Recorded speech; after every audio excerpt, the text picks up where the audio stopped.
Hello and welcome to RECENTERED, a VR podcast, and the clues in the title. We've got a lot to get through this week, so I think we'll just get right to it. Before we catch up with Gary and Lee, we've actually got a returning guest this week, making his hat trick on the show, I believe. It's Steve. How are you doing, mate? I am doing good, all the way from the US. So hi to my UK friends here. So yeah, I'm doing good. I'm glad to be back. I like, I keep coming back on after, there's a headset announcement or a headset release. So I keep coming back for the bangers. So I like that. Yeah. Excellent. I've got to bring it up because I'm sure I saw in Discord that you've been playing Final Fantasy VII Remake in VR. Yes. Well, we just said we weren't going to talk about what we've been playing, but I guess we are. Yeah, you're going to do a quick catch up and intro. So honestly, yes, I've been on VR mods. Since Luke Ross came out with his AER V2 sort of version of the mods, I've moved through a lot of the games, but the one game I've played in entirety from beginning to end was the Final Fantasy VII Remake, and I absolutely loved it. And it runs really well. I mean, granted, I do have a 4090. I'm blessed. And I was playing it all on the Quest Pro. So it runs pretty well. I mean, but it's it still feels like a mod. So, you have some elements because the field of view is different. So it's like you'll be watching a cutscene or something and Tifa's arms will be super long because, in the flat version, it's off screen. Right. So you can see where Square will load an asset or something, even though it's cropped out of the flat screen view. But, if you can put some of that jank aside and just kind of focus on the gameplay, I thought it was a fantastic experience. And I had never played the game flat. I had started it a couple years ago and then got busy. Yeah. It was a treat to be able to play it, in VR. Nice. So, well, I mean, hopefully, is it FF Rebirth will be out later this year, I think, but I believe towards the end of the year. I don't know. So the second part, anyway. Looking forward to that one. But anyway, any excuse to get a bit of Final Fantasy talk in there. As always, we're joined by Gary. How are you doing? Yeah, I'm doing good, thank you. I've not really been up to a lot except downloading trailers, really, for all the stuff that we're going to be talking about in this episode because it's been a big couple of weeks. We've had 2 showcases and we're going to be getting into that. In terms of stuff I've been playing a little bit of VR, but we'll probably save that for next time, and just playing a little bit of Steam Deck as well, some retro stuff on there. I've been getting back into because Steam Deck is probably the best place to play sort of retro flat games that I've found anyway, just sort of on the fly, rather than having sort of the original equipment around, which I've got some of as well. But I could just sit there in the living room, play a few retro games on the Steam Deck, which is absolutely fantastic. So other than that, just preparing for the show. Got a big one ahead of us, hopefully. So yeah, nice. Okay, last but not least, our resident resident puzzle expert, Lee. How are you doing? Not too bad. Hope you guys are doing great too. Yeah, I've, the usual, been in hospital again, came out. So I've not really been able to play much VR. I can't really stand that much. So I decided to do a bit of Twitch streaming this week, playing a few flat games, as you saw, Rog. And that is it Project of Lana? No, Planet of Lana, isn't it? I always get the name wrong. I say Planet of Luna, or I keep getting that wrong. But yeah, Planet of Lana. Yeah. That's a really cool game. It's a side scroller. And Rog come on and helped me with some of the puzzles, and he came on Discord chat, and we had a good play through that. I think, did you complete it in about 4.5 hours, Rog? Something like that. Yeah, just under 5, about 4 hours 50, I think it was, something like that. Yeah, it took me 8.5 hours. I checked on my Twitch data. So just really been playing stuff like that and a bit of Limbo. Yep, nice. Yeah, that Planet of Lana, anybody who likes like a side-scrolling adventure puzzle platformer, it's really good. Very sort of Studio Ghibli sort of vibes from the art style and everything. And if you've got Game Pass, it's included on Game Pass. So you just download it on there and give it a go. I really enjoyed it. Sort of, from my point of view, lots of sort of similarities to stuff like going back to Another World, even Limbo or Inside, or one I mentioned was Flashback, I was talking about, which sent me down the whole MUVR rabbit hole once again. And I think I'm about halfway, not Flashback, sorry, Heart of Darkness. Heart of Darkness, yeah. Heart of Darkness, yeah, which I'm about halfway through in playing it through MUVR. And wow, that's hard. I've forgotten how difficult some games could be back then. It's like it tries to kill you on every screen. It's ridiculous, but it's still good though. Well, we were going to talk about some of the VR stuff we've been playing, but we're going to leave that till next week, or at least we'll see how much time we've got at the end of this, because there was some very big news recently. Mainly, the BBC will be broadcasting an unseen pilot episode of Blackadder. And there's some VR news as well, but let's get into that. Really, Rog? Sorry, I was muted there. Is that serious? An unseen episode? Yeah. Oh, unseen pilot episode where apparently Tony Robinson wasn't Baldrick. Right, okay. So it's one from the first series? I mean, I presume so. This is all I know. I only found out about it earlier, even though they announced it apparently a few weeks back. So I messaged a mate of mine who was a massive Blackadder fan as well back when we were younger, and he went, "Oh, didn't I tell you about that?" I was like, "Oh God, yeah." Look forward to that. I'm a big Blackadder fan. I love Blackadder. Yeah, the purest of green. Absolutely. Oh dear. Right. Well, before anybody sends me to the sprouting chamber, let's get on with this. So. First off, then, the PlayStation showcase. Oh, where do we start? I mean, people were really banging on about this before it was shown, and there were predictions galore. Everybody was thinking this was going to be Sony's massive launch, their big push, their actual proper launch of PSVR2, rather than the so-called soft launch that it's been so far.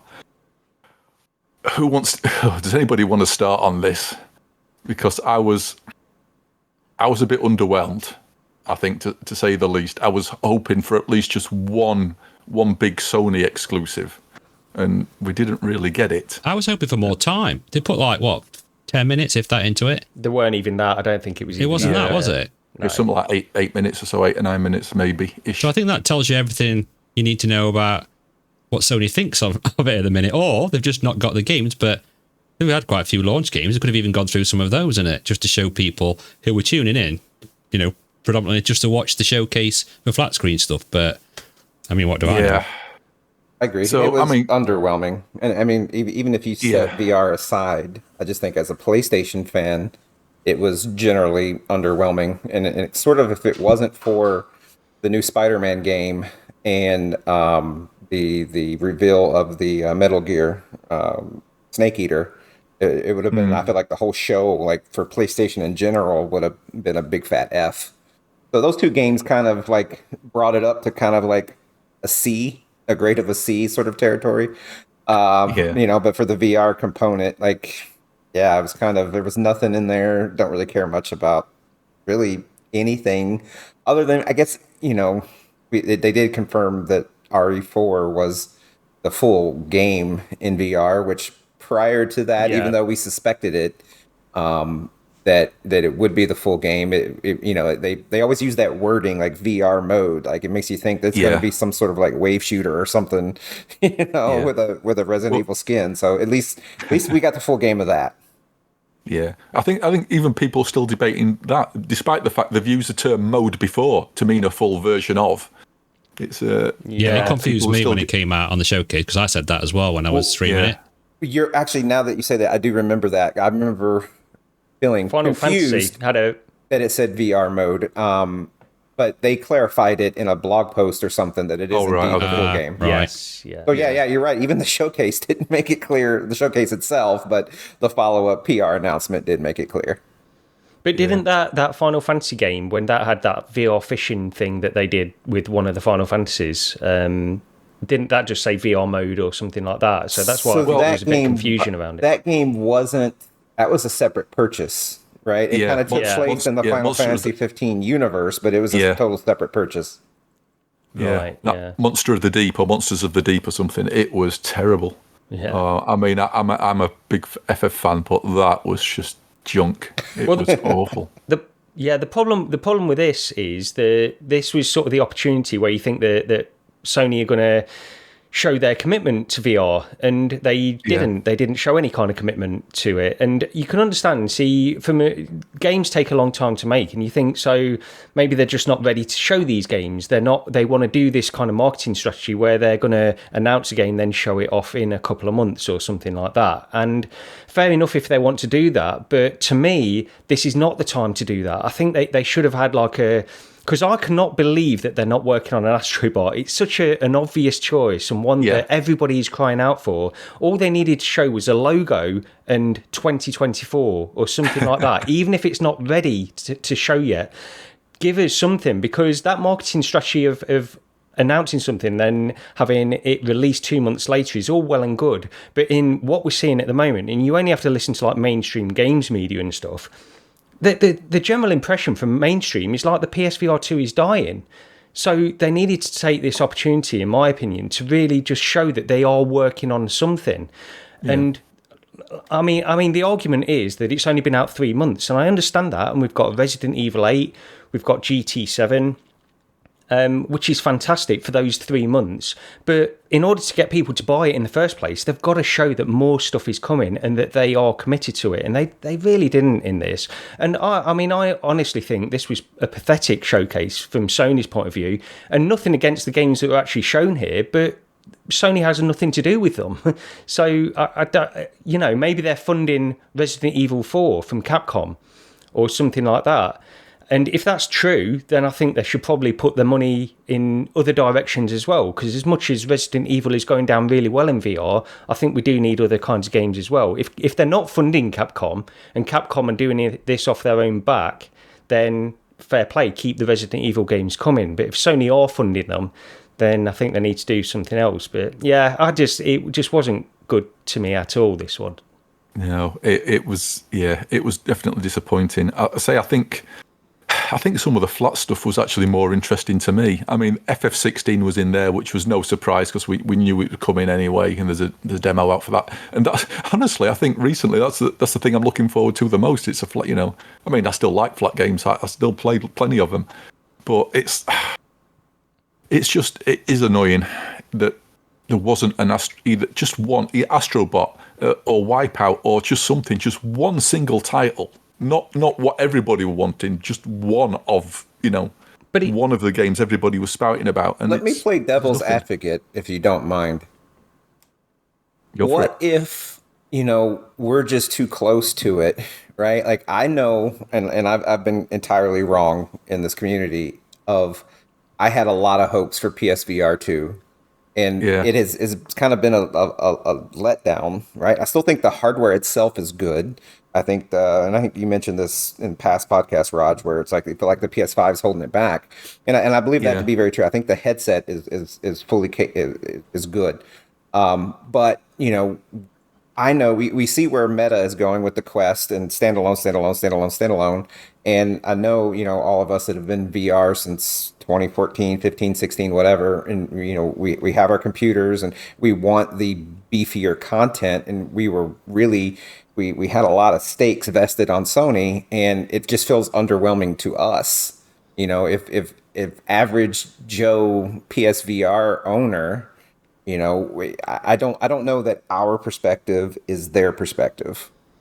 It might not be, but the problem is, I don't think you need to have this aimed at current PSVR2 owners. I think this should have been the place to get new people in, to show them what PSVR2 can do and get more people into it.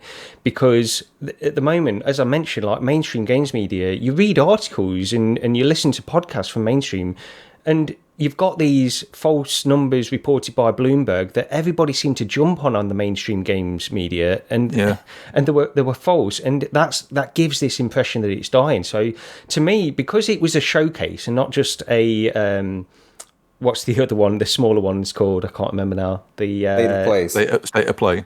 State of Plays, yeah, it wasn't that. And people have been waiting for this one for a long time, and we don't know when we're going to get another one, probably not till mid next year. And this didn't really show a lot to encourage us that Sony actually... Honestly, it makes me wonder, the fact that they didn't show anything at all that they're working on, that's even coming next year, could it be the case that they've really got nothing? Could that even be possible? Are they literally not working on any games at all? Can't be true. The worry I've got is it's going to just turn into PSVR, where it's just going to trundle along, and you're going to get the occasional decent thing from an indie developer, but you're just not really going to get much from Sony. It's just because we know the capabilities there, right? Because I mean, and we've played Red Matter. I don't know if you played Red Matter 2, Steve, probably have, but it just that blew me away that much. So it's there, the games can be there. It's just it doesn't seem to be being pushed so much, which is what I find a little disappointing. Well, they remember, in the lead up to the release, Sony had made comments about, hey, we want to convert or have, AAA flat games available only in VR. And to a degree, I guess that's true when you look at GT7, RE8, now RE4. But I'd hoped for more of that, and I don't know that it's easy to do with, say, a Spider-Man game, but they've got they have their just their PS5 library. You have Returnal, you have the Demon Souls game, you have a lot of games that could just be played with a controller, right? Or there's other games, so it's like they're not. I don't know that they're putting their money where their mouth is, with that commentary and that build up to it, because I've been a big fan of that. I mentioned at the jump that I've been playing a lot of the Luke Ross mods. I'm a huge fan of full-fledged AAA content viewed from a VR perspective, whether that's first person or third person, and I really bought into that Sony kind of commentary that, hey, we're really pushing this AAA full games in VR, and I can't say that they haven't lived up to it at all, because like I said, RE8, GT7, now RE4, but I don't know that they've gone where I wanted it to go either, right? I don't feel like they've lived up to it. Well, I think as well that it makes more financial sense, at least, to push the money in the direction to port those games over, because it's obviously not as much work to port over Resident Evil 8 than to build a ground-up version of a game equivalent to Resident Evil 8 in VR. It's much more difficult, much more investment. I don't expect to get from Sony AAA ground up built for VR games. I don't, because I don't think it makes any financial sense. When you look at the cost of AAA games, you're talking a minimum of like $50 million when you've got an install base of, even at the end. Here's a question for you guys. What with the current state of it, how it is at the moment, and we know it's selling better than the original PSVR, which the last numbers we had were 5 million. We can assume it sold more than that because they were the last reported numbers, say 6, 7, 8 million.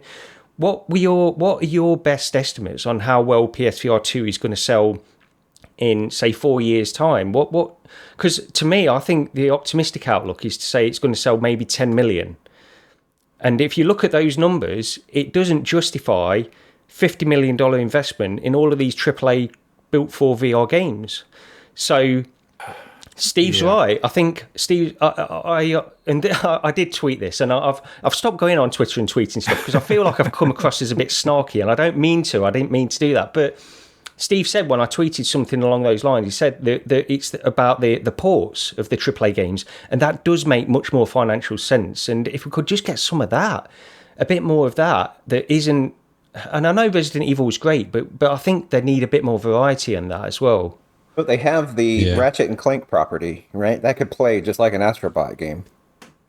Yeah. I was just about to mention that game. That would be brilliant for VR. Yeah. And I think it runs 120 frames per second on PS5 even. And I don't, if that's kind of pseudo 4K, whatever, they're kind of subsampled 4K or not. But I feel like it's got the potential to run a title like that. So I mean, I think you're absolutely right, Gary. I think one of the things where I sort of wonder if it's sort of like these third-person games are being held back, like Ratchet and Clank. You could run it like Astrobot. The problem is, these flat games in third person, you've got a camera control where you are quickly pivoting around a point that's in front of you. And I can't remember what it was. There was something back on it's going back to the dev kit days again, like one of the DKs. And somebody did a demo of, there were so many experiments back then, it was crazy. And somebody did like a third-person demo, and you could use the analog stick to orbit around a third-person character, and it made me ill instantly. it wasn't good. Because if you look at Astrobot, it's fixed. Yeah, it goes forwards. It goes forwards, and that's your lot. What about Hellblade? Do you remember Hellblade? How did that work? I can't remember that now. When on the VR version of that. Yeah, it is like third person on that as well. Behind her, just behind her shoulder. Yeah, you don't pan. I don't think you pan your camera around, do you? There's fixed. I can remember at certain points there's fixed camera angles. I feel like I've played a lot of third-person games where you can pan the camera around. I believe Lucky's Tale you could, and it's going way back. No, I'm wrong. Okay. Yeah, but it went in different directions. The camera moved in different directions, but you were always fixed, locked, looking in a set direction, even though it did go left, right, and then into and out of the screen. I remembered having to turn a camera in order to line up some platforming jumps. What about that game that Oculus had that was, I think, done by Insomniac? It was a horror-esque game. Edge of Nowhere, yes. What about that one, I wonder? Again, you were just walking into the screen. Yeah, you were just walking, because that people rave about that still. And all it was walk, climb some rocks, stealth a little bit, and then walk again. I never, I never understood I remember why people thought it was so good. Yeah, I liked it, but I'll be honest, I don't think I finished it, but I thought it was pretty good. I don't know. I think that's the one that Dr. Greg's playing at the minute on his YouTube, and he seems to be enjoying it as well. But just going quickly back to Ratchet, it's coming out on PC as well, right? It is, yeah. Yeah. What engine is it? Does anyone know what engine it is? Not a clue. Is it Unreal? Because if it's Unreal, we're on a winner. Yeah. Pretty dog. But I mean, you can try some depth 3D with it, I suppose, as well. But there are ways to get it. I don't know if I would assume they have their own engine. Right? Yeah, it could be. Yeah, maybe. But I mean, if it's not Unreal and Prey Dog can't hook into it, Luke Ross might, because he was able to hook into their Spider-Man games. Yeah, it's that's also true. Insomniac. Yeah. But so anyway, we may get it. Going on about the PlayStation Showcase, not even said what there was really, apart from Resident Evil 4, which my sort of enthusiasm for that sort of dampened, because all I can think of is we're going to get a game that runs at 60 frames a second reprojected again. Yeah. So I can't, unless it comes out and all of a sudden it's maybe a native 90 or something, I can't get excited about it until we actually see it running. So I'm playing. I don't. Just I apologize, but so I have played RE4 in VR with Prey Dog's mod. It's only third person at the time, and my computer can run Village and 7 and 3 and 2 with his mod really well. RE4 is a struggle to get it to look good. After I bump the resolution and set all the anti-aliasing and DLSS and all that, to get it to a point where it runs well. The performance isn't great. So now some of that could be, it's still kind of early days of his mod. He hasn't released it in first person perspective yet. But if that's any indicator of the performance of that game and the graphical fidelity increase or horsepower requirement compared to RE Village, then if that translates to the PS5, I would say you're absolutely correct in that we should anticipate a 60 frames reprojected mode, and not only that, but maybe even at a lower resolution than Village. Oh, damn! Have you played Red Matter 2, Steve, on the PSVR 2? I have not. Oh man, it's honestly. Yeah, I heard. Once you look, I heard y'all rave about it last week. Yeah, or last show. I'm sorry. Once you see that on PSVR 2, every other PSVR 2 game just does not look as good. It is that much of a step up. And I echo you in a lot of the feelings you've had, is that I have a hard time being motivated to play PSVR 2 because I cannot stand the reprojection. And I don't want to repeat everything that you guys have said for months now, but that is a huge demotivator for me. But again, it kind of goes back to when I played Devil's Advocate. Is my perspective that perspective of an average consumer? Probably not. Yeah. I mean, if you look at look into the sort of the PSVR 2 community, sometimes there's definitely a division there nowadays. I think back on PSVR 1, nobody cared there was reprojection. I gave up trying to convince people there was, because people thought I was absolutely bonkers. Yeah, but now people are actually seeing it happen. Maybe it's just because the screens are clearer, better. You know, it's that they can see see the issues more clearly. But there's definitely a good amount of people there now who are, you know, if something gets announced, they'll say, "Oh, is it native 90? Is it native 120, or is it reprojected?"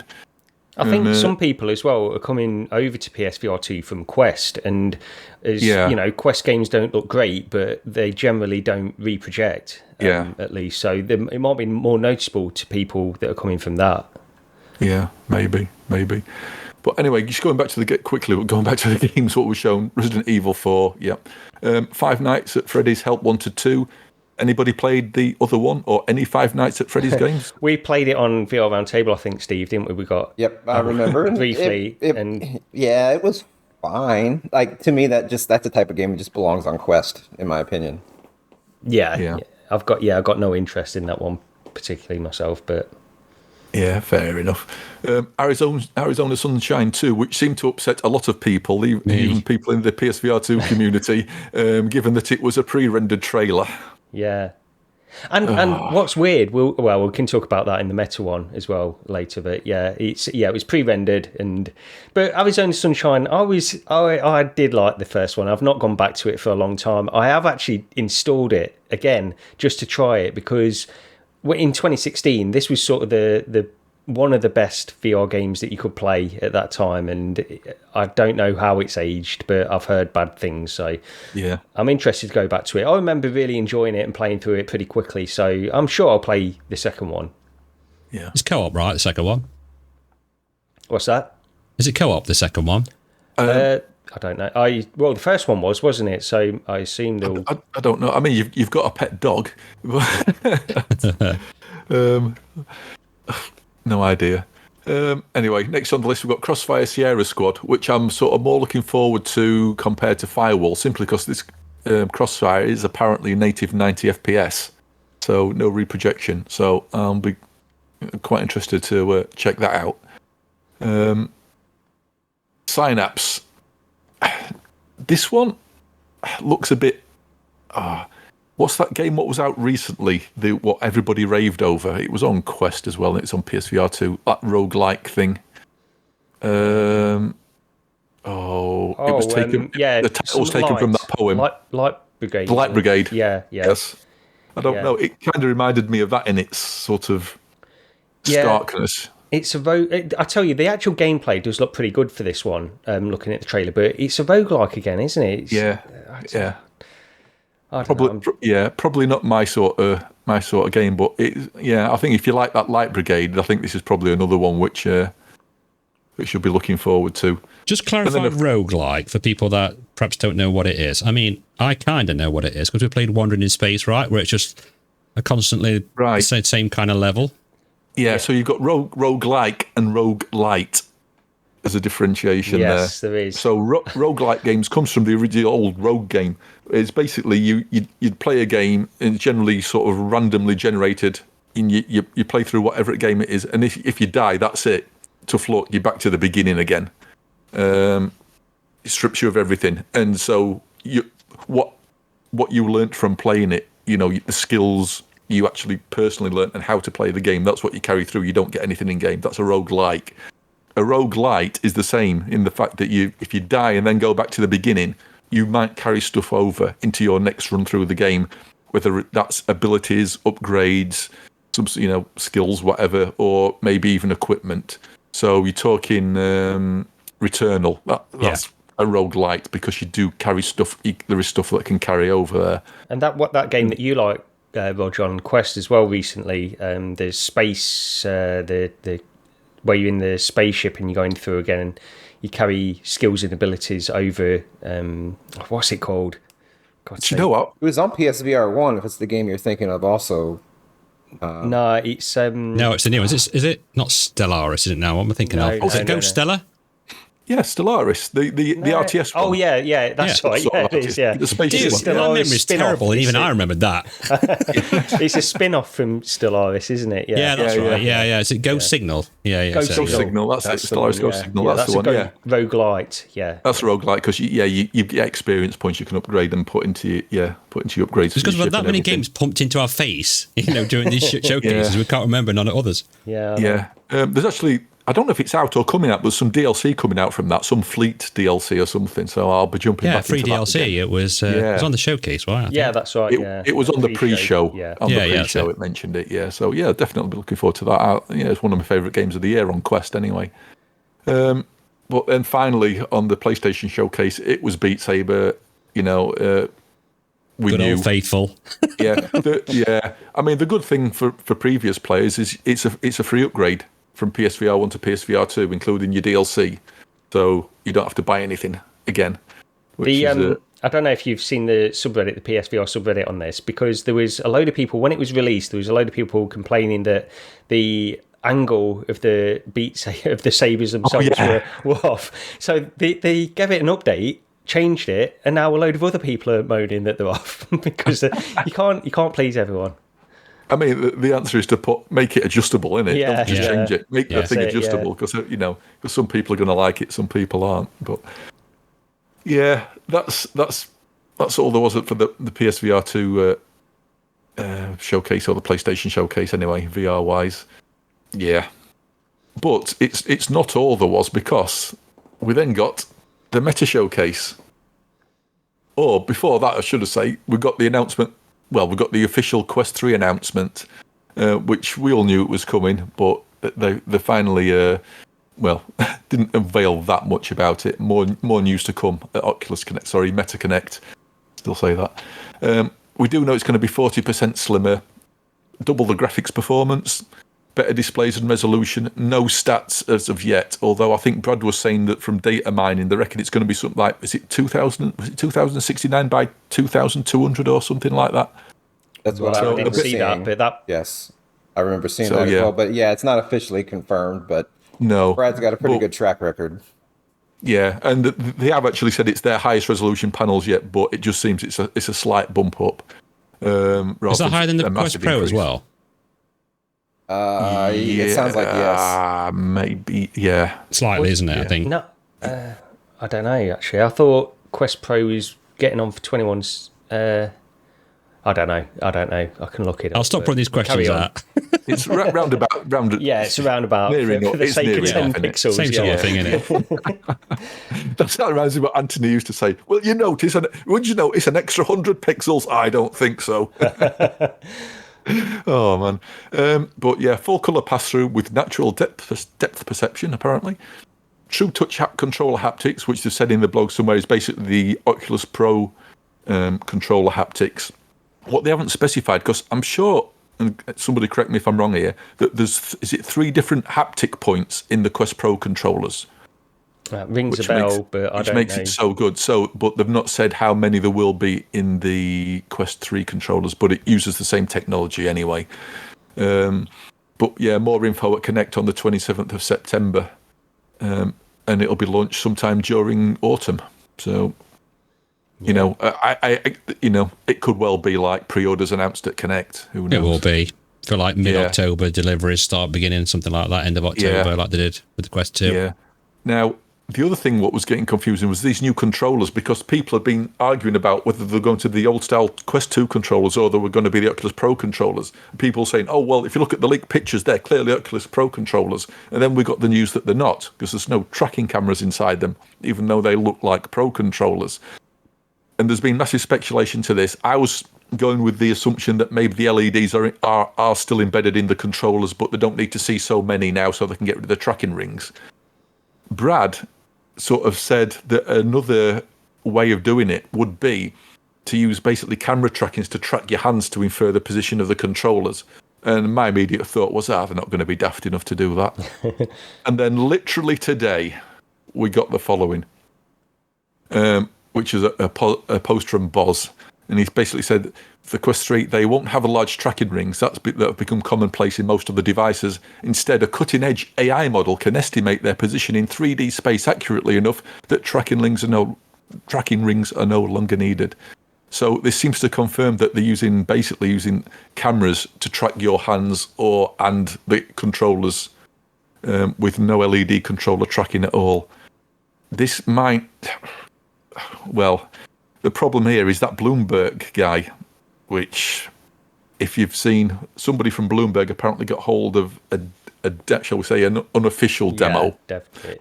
of a dev kit. And he said the tracking wasn't great and the controllers, and now we get this news that they're not actually being tracked by LEDs, they're being tracked by cameras / AI. This is slightly worrying. Now they've got quite a few months to work on this and get it sorted. But if they don't, it's going to be a sad state of affairs if suddenly there's this turnaround and Quest ends up with worse tracking than that PSVR2 has actually got now. The thing they've got... Meta have got a track record of doing some of the best tracking. I mean, like, the inside-out tracking is fantastic and the controller tracking generally is great. This, I mean, unless there's been massive advances, because you would just think... I remember Lynx saying, because they were using these Finch controllers, the Lynx R1, and they're still working on these controllers. I don't know how they're doing it now, but originally the Finch controllers only had sort of 3 degrees of freedom with their IMUs inside, and then they were going to use the hand tracking built into the Lynx R1 to do this, the positional movement in exactly the same way that Boz seems to be describing in this. Right. And I don't know if they're still doing that or not, because the controllers are a little bit up in the air with the Lynx R1. So they actually were talking about this years ago, saying that this is a possible way of doing it.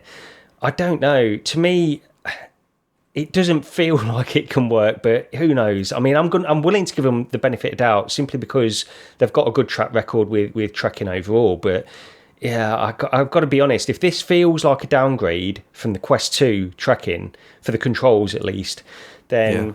It's just the wording of it, isn't it? It's a bit worrying. Like, it says an AI model can estimate their position. I mean, accurately you've enough. got that. Do you know what I mean? I'm like, well, I'm playing Beat Saber and I'm going crazy with them then. You've also got the fact that this does have a depth sensor on it as well, which is going to help hand tracking anyway. It's not going to be like Quest 2 hand tracking, first of all. But But did they say... We're going to have to try it. Did they say no LEDs, though? Right? Like... Yeah. Are LEDs only in the ring, like on the Quest 2 controller, or is there any LEDs in the body? No, there's no LEDs in the body. There's no LEDs at all. This is purely camera based. I'm with you, Gary. I think they've got a good track record. I think they deserve benefit of the doubt. The only question I would have is why make this shift, right? Like, you're saving 4 pennies on a couple less cheap cameras. Like, I don't know what their motivation here is to make this shift, other than to just get rid of the tracking rings. You know, I do have a Quest Pro, so I don't have the tracking rings now, and I don't know that it was like so revolutionary, you know. But I haven't played a bow and arrow game yet, I think, since I got my Quest, so maybe that's where it becomes revolutionary. Like, to me, that it seems like going after something, what do they say, a solution in search of a problem or something like that. It's like, I feel like that's not something that really needed to be solved. So to me, it sounds more like they're going for higher priority on hand tracking, to have that as a really good quality hand tracking. Oh, a side effect is we can still track hands when they're holding a controller. Why do we need LEDs in the controller? Why do we need another tracking system if we, focusing that much on the actual hand tracking? It could, I mean, and that would be great, because then you can just, like, on Quest, when you try to go between hand tracking and controller tracking, it's like this. It's like a light switch; it gets flipped, and you're kind of going back and forth. And if it can be just more seamless, like, hey, you're not holding your controllers. This game needs controllers, and you just go grab your controller. But it all just kind of stays in a seamless, method there. I think that may warrant the shift. Yeah, Yeah, I agree, because the amount of times I've put my headset on, and the only time I use hand tracking is to sort of sit there, scroll through menus, just make sure stuff's updated. Then I'll go pick my controllers up, and there'll be like brief pause of it trying to work out what's happening. And then like afterwards, I put my controllers down, and it's like, I'll sit there waving my hands about, trying to get it to register the fact I'm now wanting to use my hands just to scroll through the system. So that definitely needs to be a flawless system of being able to do that, but not at the possible expense of worse actual just tracking when I'm using the actual controllers themselves. Yep. But it also may be a revenue grab, right? Like you get something released that's good enough, and I don't know if they said, but I think pretty fair to assume that you'll be able to buy the Quest Pro controllers and it'll work with the Quest. I think it's already confirmed. Is it confirmed? Yeah. So there you go. Right? Like, so it's an upsell. It's like, oh, not good enough for you. Well, these controls will be. But then you're talking about, I seen this on Discord earlier. Your Quest 3 and the base model at that is $850 if you want the best controllers. Which kind of touches on what I said. I was trying to allude to the fact that when this comes out, by the time, if you do upgrade to Quest Pro controllers, I mean, what price would a second-hand Quest Pro actually be? And what's the advantages of a Quest 3 over a Quest Pro? Is it that big a step? You know, I mean, it could be cheaper just to get a Quest Pro. So I think so the advantages, I think, I'll probably get a Quest 3 even though I have a Pro, is just the ergonomic platform of it. The Quest Pro I've had a lot of VR headsets since 2016, and it was immediately the most uncomfortable headset I've ever had. In fact, it's the only headset where I've truly even noted comfort. I guess I have the right size, ideal head that, most VR headsets are just comfortable for me. Some more than others, but I've never had a headset that I'm going, ow, this is not pleasant. And that's what the Quest Pro was initially. And I went to Amazon and bought a $20 foam pad, and it immediately went away. Right. So now it's plenty comfortable enough for me now. But I think the way, if it fits closer to like how a Quest 2 fits, I think that would be more preferred for the VR gamer. It's better isolation, better, it just hugs your face a little differently. So I think that would be a reason to go Quest 3. And then I don't know if you guys saw, I think today Zuckerberg put on his Instagram a little video montage. It was a couple minutes long, maybe minute and a half, something like that. Of pass-through stuff. Yes, and so the Quest Pro, I've not played anything that required pass-through, like no game or any of that silly stuff, because it's not developed, it's not there. But I do so I use the pass-through as my environment for Quest. When I put my headset on, right, I'm still in my room, and I just have the Oculus menus and panes and stuff in front of me. I'm sorry, the Meta menus and panes. And I think pass-through has value, so that could be a big reason. And in that video, they showed what was the cartoony boxing game that was kind of like a Punch-Out, knockout or something. Knockout League. Yeah, so they showed that, and it's like instead you're boxing the boxer in your room instead of in a virtual ring or whatever. So if these cameras are up to snuff, color, stereo, depth sensor, and they get rid of that weird warping and stuff that Quest 2 and Quest Pro pass-through has, I think all those together and a slight bump in resolution, kind of really the only thing I think the Quest Pro offers then is maybe the dock, the face tracking, or not face tracking, eye tracking, all that stuff, and then the local dimming. I don't think they've said whether local dimming was present or not on the Quest 3. No, they've not yet. No, they've not. I know Brad was pretty convinced that it was just going to be basic LCD and that was it. I did notice it took the fascia off as well, right? When he went to try the pass through on the quick video that we saw, it took the fascia off before he did that. So, I mean, I do like that feature of the Quest Pro. Yeah, not having that on, but in terms of mixed reality, that's one of the main things with this headset. I mean, they've obviously pushed a little bit in that direction by having the two RGB cameras to give a proper stereo pass-through rather than the Quest Pro's approach to it. And also, that's the thing as well with the depth sensor. I think that's going to be a big deal for this, to create proper room mapping and stuff, and just give you mixed reality. Because honestly, I think that there's a lot of value to mixed reality, and I know that vast majority, like a vast percentage of VR users at the moment are gamers, and gamers that have come across from flat gaming into VR, and they've got no interest in mixed reality because they don't see the value. They see it. And actually, I did post this on Brad's video. Actually, I said that when you've got people who are really into VR at the moment saying that mixed reality is a gimmick, it sounds dangerously like the flat gamers that were saying VR is a gimmick in 2016. I think just give it the benefit of doubt a little bit on mixed reality. It's got to prove itself as being of value and of use. Of course, it's got to do that. But maybe don't dismiss it outright as just being a gimmick. I think there's a lot that can do. And it's not going to be like a colour version of the Quest 2 pass-through. It's not like that. Because it's got this depth sensor, things are going to be far more solid. At least I hope so anyway. This is my feeling. It did look pretty impressive, didn't it? You know what I mean? From what I could see. But the digital objects that you overlay should be absolutely fixed, rock solid.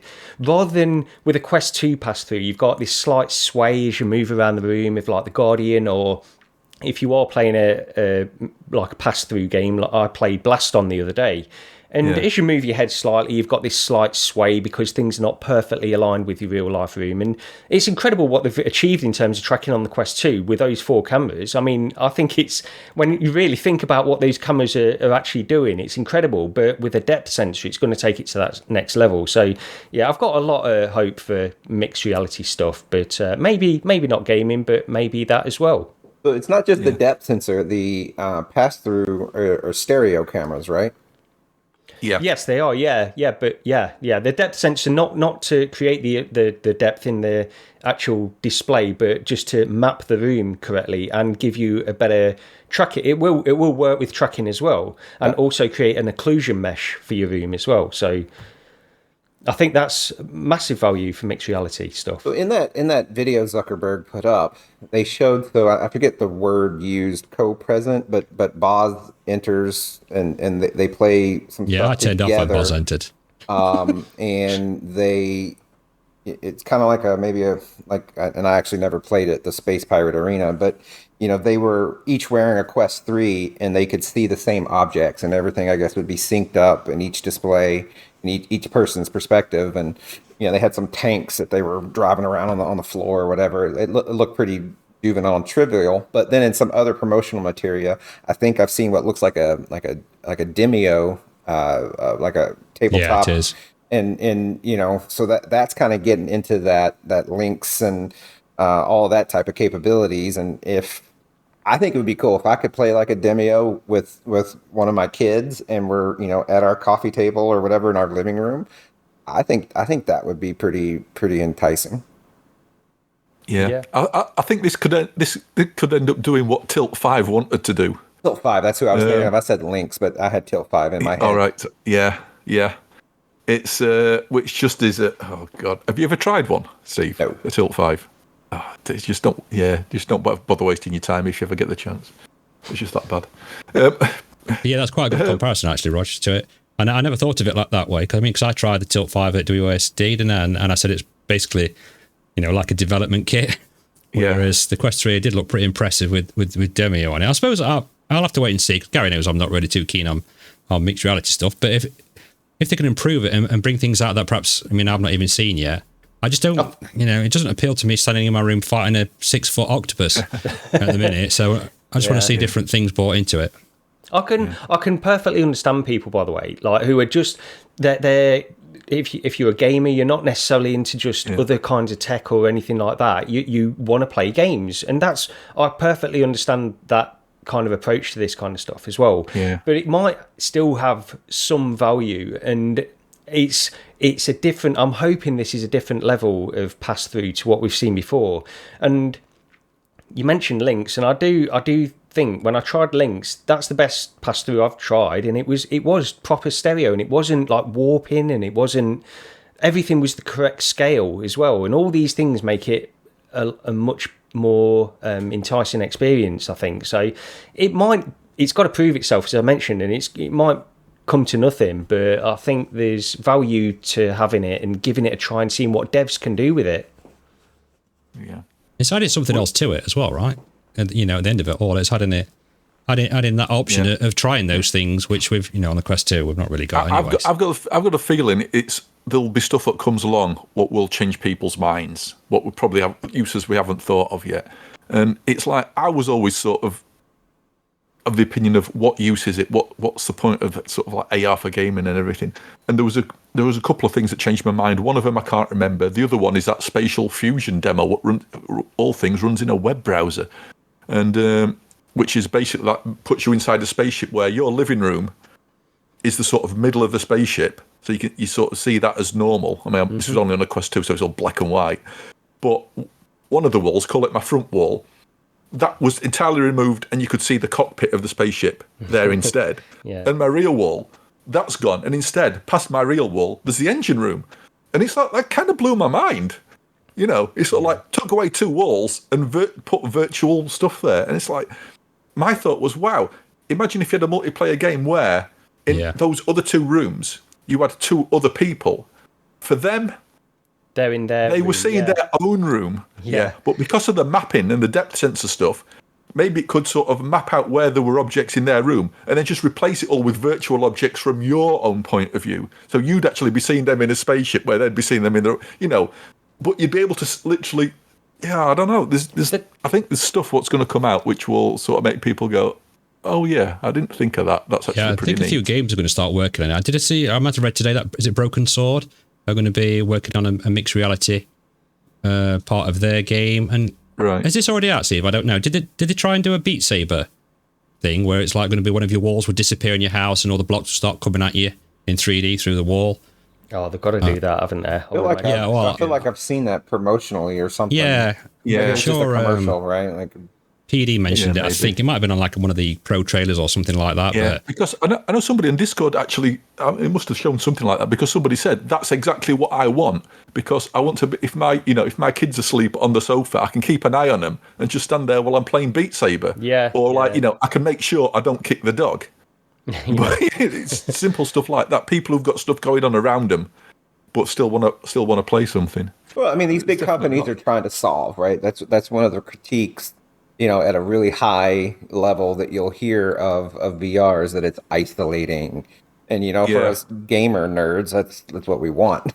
but for, the average person, right? Like that isolation can be a negative, depending on their family arrangement and everything. And I know that these companies are trying to solve that. And this is one way to solve it. It won't work with every game, but, some things make sense to have a mixed environment. Yeah. But there's some stuff, because when I tried Magic Leap 1 briefly, I bought one secondhand for a while, and that, just because that did create this occlusion map of your room, and it maps out all your room and everything, so doorways and stuff, and you see these robots actually appear as if they're coming from a different room, being occluded properly through the doorway as they step through. There's something about that, and if it's done really, really well, then I think there's like, it is almost like a next step into. So this is what it can do. This is you understand. This is like the value of it, even though it's something so simple. The fact that you've got this digital object which is moving through your house as if it is actually there. There's something there, and it's it does. It did blow my mind a little bit. I think this was 2018 technology. This is 5 years ago. So. Yeah. It's like that quest demo, which is free on the store, and I can't remember the name of it. It does a similar thing where you have to mark out the couches in your room, then mark out your walls with a sort of more advanced quest boundary. So it's sort of rough. But a little creature would spawn into your room, and it'd run behind the sofa, and even in black and white quest pass through, it was like, what? It just I've never seen that happen before. And it was crazy. It just probably looking for those marshmallows, Rog. Oh, Matt, don't go into the marshmallows. That's an in-joke. People don't get that. Are we not mentioning the marshmallows? No, but don't mention the marshmallows. Okay. Wow. We'll tell you after, It was Steve. the expiry date. I don't go back in that room. Anyway, keeping it on track. So Quest 3 was announced, and then Quest 2 was also announced to be getting a price cut, or more accurately, it was being reduced back to the price it originally came out at. So we've got the 128 gig model for $299, but the 256 gig model at $349. So was that $400 originally? Yeah, I think so. Yeah. So the 256 gig models actually dropped $50 below dropping $50 below its original. That's interesting, isn't it, actually? Because I didn't realise that. So it's only $50 more than the 128 gig. Wonder if the 256 gig version of the Quest 3 will only be $50 more then. How do they justify it if not? But yeah, probably. Yeah, true. But that was slightly disappointing. The fact that the sort of the base model for Quest 3 is still 128 gig. Yeah. I thought they might have gone for a 256 sort of 512 split. Yeah. But yeah. It doesn't look like it. But yeah, but along with that as well, with an incoming software update, they're updating the Quest and Quest Pro sort of GPU and CPU performance, so they're upping the clocks by the sound of it, which will give you a approximate 26% CPU performance increase and 19% GPU performance increase for the Quest 2, and an 11% bump for Quest Pro. So I think Carmack said it years ago that they'd initially been a bit sort of cautious with the clocks on the Quest. And we know they've bumped them up once already, at least, haven't they? The other year. So they're doing it again. They're also enabling dynamic resolution scaling for both Quest 2 and Quest Pro. So apps can, quote, take advantage of increased pixel density without dropping frames. So all good stuff from the sound of it anyway. Yeah. Not a lot. Is this the bump up for the Quest 3 games, do you think? Just to give that little bump, for people, for the devs, that's, making games. Yeah, maybe. Yeah. For the Quest 3, and just to give them that little bit of leeway, I guess. Close the gap between the Quest 2 and the Quest 3, maybe a little bit, I don't know. Yeah, makes sense. Maybe. But so they've not said, I want to comment, like, I picked up the Quest Pro after, after they did that price reduction and everything, and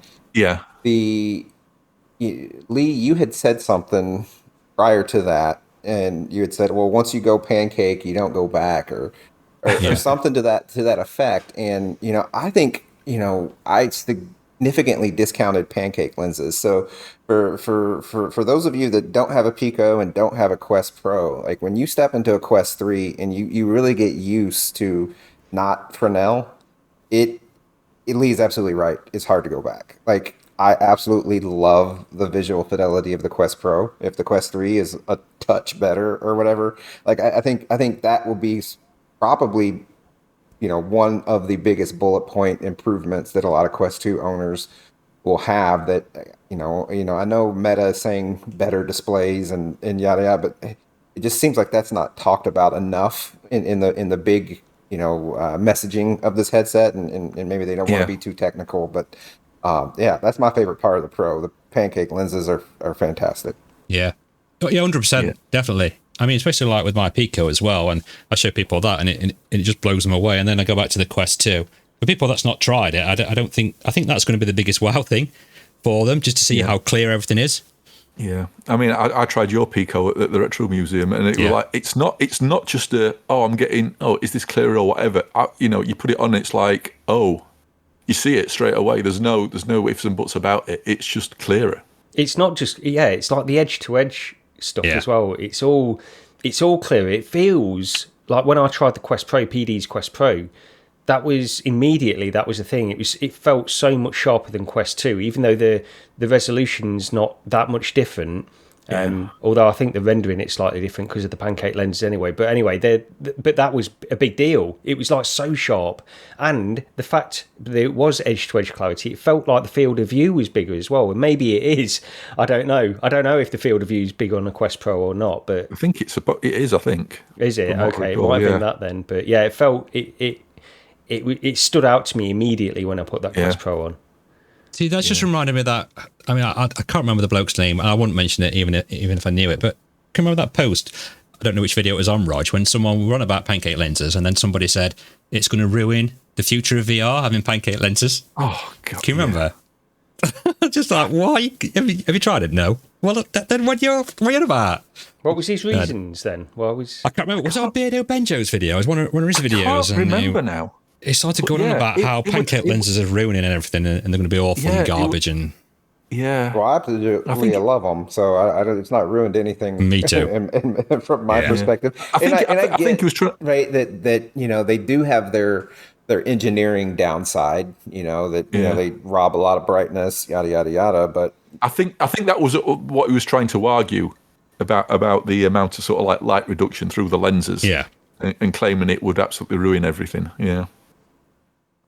But with the new micro OLEDs that's coming, we know that's not going to happen anyway. And I mean, I don't know if you can tell any difference with the Pro, Steve, to the Quest 2 or what, but brightness-wise. But like in my Pico, it's maybe slightly dimmer, but no, I feel like I'm Quest being Pro's picky brighter. I feel like Quest Pro's brighter. The colors feel a little more vibrant, But and I don't know if there's a different display technology between the Quest Pro and the Pico. So pardon me there, but. And that'll be interesting, just, and they've not said, Quest 3 versus Quest Pro, like ignoring resolution, what are the real display differences? And, and I'm sure they'll get that messaging out there and it'll all be figured out. If not, maybe, people like Brad already have it well documented. I personally don't know. But yeah, I love the Pancake. I expect we'll get. Yeah, I do too, and I expect we'll get it all on MetaConnect, won't we? Because I think my expectation is, and I don't know, I think someone mentioned this earlier actually, but for the dates, I think we'll have MetaConnect. They'll announce like a pre-order, and it will release a couple of weeks later, like Apple do their stuff, I would imagine. But yeah, I was just chuckling because I remember all those years of making fun of Pancake. We called it Pancake Gaming, and now we love the Pancake again. Right. Anyway, Meta Game Showcase. I mean, this happened literally yesterday. I know Lee and myself were chatting to each other on Discord as this was happening. Good job we didn't record that and put that out, because I basically ripped everything to bits near enough. Yeah. The bizarre thing is, I wasn't impressed on that first watch through, and I've been back and sort of gone through everything again, and I'm a bit happier now. I don't know what it was. I'm exactly the same as you, Rog. That's exactly how I feel as well. Weird, isn't it? I just thought it was Lee bringing me down. Yeah, more than likely. But might as well just go straight through the games. It's still sort of in his mind. So the first up, this was a total surprise back from the dead from the Dreamcast. It's Samba De Amigo and it's by Sega as well. Where did this come from? 23. You can pre-order £23, $30. This came out of nowhere. I've not even heard any. It's like this is like a rhythm action game. Back on the Dreamcast, you could get some maraca controllers, and you shook your maracas. So did you enjoy shaking your maracas around back in the day, Steve, or did you ever play it at all? I remember playing it. I don't know if I had it or a friend had it or if I played it at a store. I don't know. Yeah. But I definitely remember the property. And yeah, it's fine. It kind of it works for Quest, right? Like it's the type of casual thing they're going for, kind of like was it Fruit Ninja or whatever? Like it's just kind of all in that same arcadey type vein.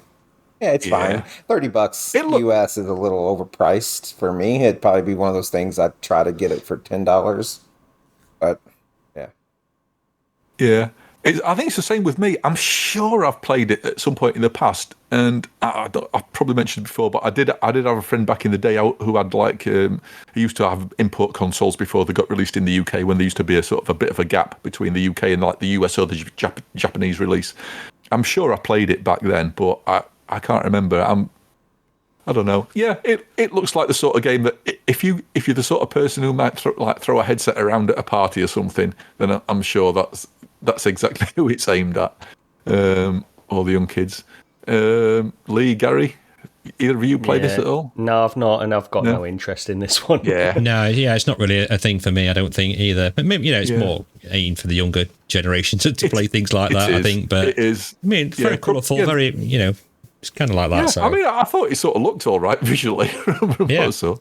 But yeah, probably younger generation or those of a certain age who've got sort of like retro fondness for it, maybe. It's my hips I worry about mainly playing that. So just throwing those out, do you know what I mean? So that's it. Oh dear. A couple of games from Shell Games next. I Expect You to Die 3, Cog in the Machine. Again, you can pre-order this at 19 quid or $25. A little bit off if you pre-order, but then again, like anything, if you can pre-order it, just wait till it's out and use a referral code. You'll get more off. I played probably through half or 3/4 of the first game, and I thought it was pretty decent, but that's it. I've never played the second one. Anybody here and I Expect You to Die fan? I played some of the first game. I've not played any of the second game, but yeah I think it's a good game. It just took me, I don't know. It's one of those ones where it's almost like a puzzle roguelike in some ways. yeah, it is, yeah.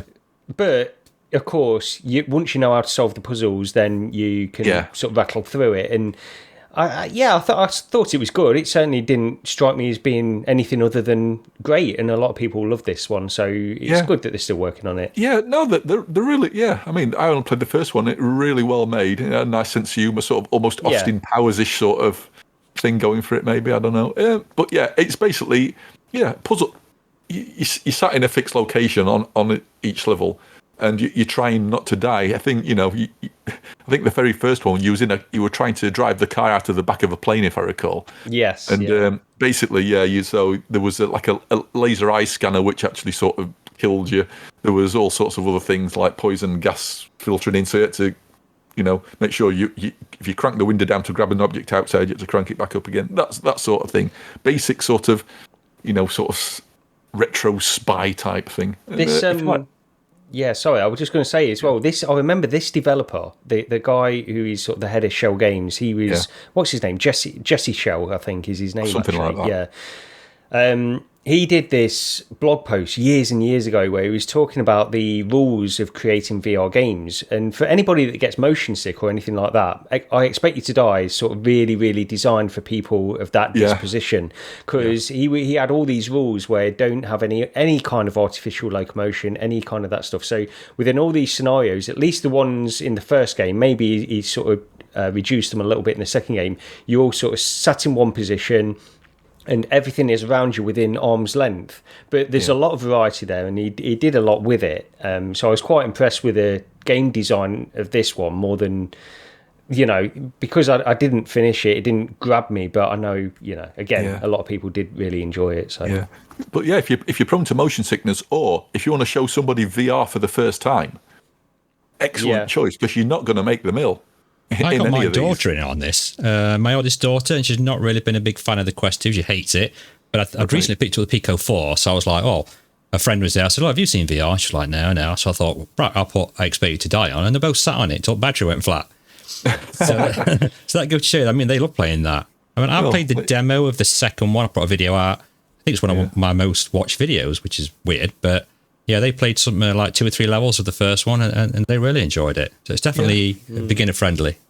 Yeah, and if you like puzzle games, probably a no-brainer. They are well made. There's no doubt. Yeah. Another one up from Shell Games, Silent Slayer: Vault of the Vampire. Not heard of anything about this before, and I don't think it really showed that much, did it? No, it was a teaser, wasn't it? This was. Yeah, very much. Yeah, so I don't think there's much to say unless anybody's heard of this before. But this was a new one for me, at least. Anyway. Next up, Ghostbusters: Rise of the Ghost Lord, End Dreams. This has been a long time coming. I thought this would have been out by now. I think this looks pretty decent. I thought for a Quest game, it's actually showed some gameplay this time round. Yeah. So 4-player co-op Ghostbusters. Yeah, I'm sort of interested to see this one. It's I'm sure we'll have to make Mr. Antisocial Gamer Gary join us in a game of this. I think I could be tempted with this one actually, because I thought this looked pretty good as well. Yeah. And I think it was first announced last year, wasn't it? At the gaming showcase last year. Yeah. At the very end, and so that's why, because last year's was disappointing, and this was sort of the highlight, and it wasn't that much of a highlight then. But now they've shown a bit more about it. I'll be tempted to go into this. It looks like it's good for what it is, and I like Ghostbusters as much as the next person. So, well, one thing I should say while we're going through this list, some of these games afterwards actually got announced for PSVR2 as well. Yes, I'm just trying to remember if any of the ones we've mentioned so far have. I actually don't know. I think there was 3 altogether, but I can remember what one of them was. But is it not? I Expected to Die 3, maybe. That probably will, because that was on PSVR anyway, wasn't it? I think so. That's probably one of them. Next up, we've got Underdogs. I don't know if this is pronounced by one Hamza or Oni Hamza. I have no idea. Apologies there. But this is by the Racket NX developers. So this is Is this the mech fighting one? I'm trying to remember now off the top of my head. Yeah, that's right. Yeah, so this seems to be sort of an arena-based mech fighting game. Again, not heard of it before. Another new title. When PSVR 1 launched, there was a game called Riggs Mechanized Combat League or something like that. And Underdogs, that was the first game I ever played. Yeah. Oh, it was the first game you played? I really liked Riggs a lot. Yeah. Like I was, I don't know, it connected with me for some reason, and Underdogs gave me a lot of like Riggs memories. So hopefully it kind of scratched that itch.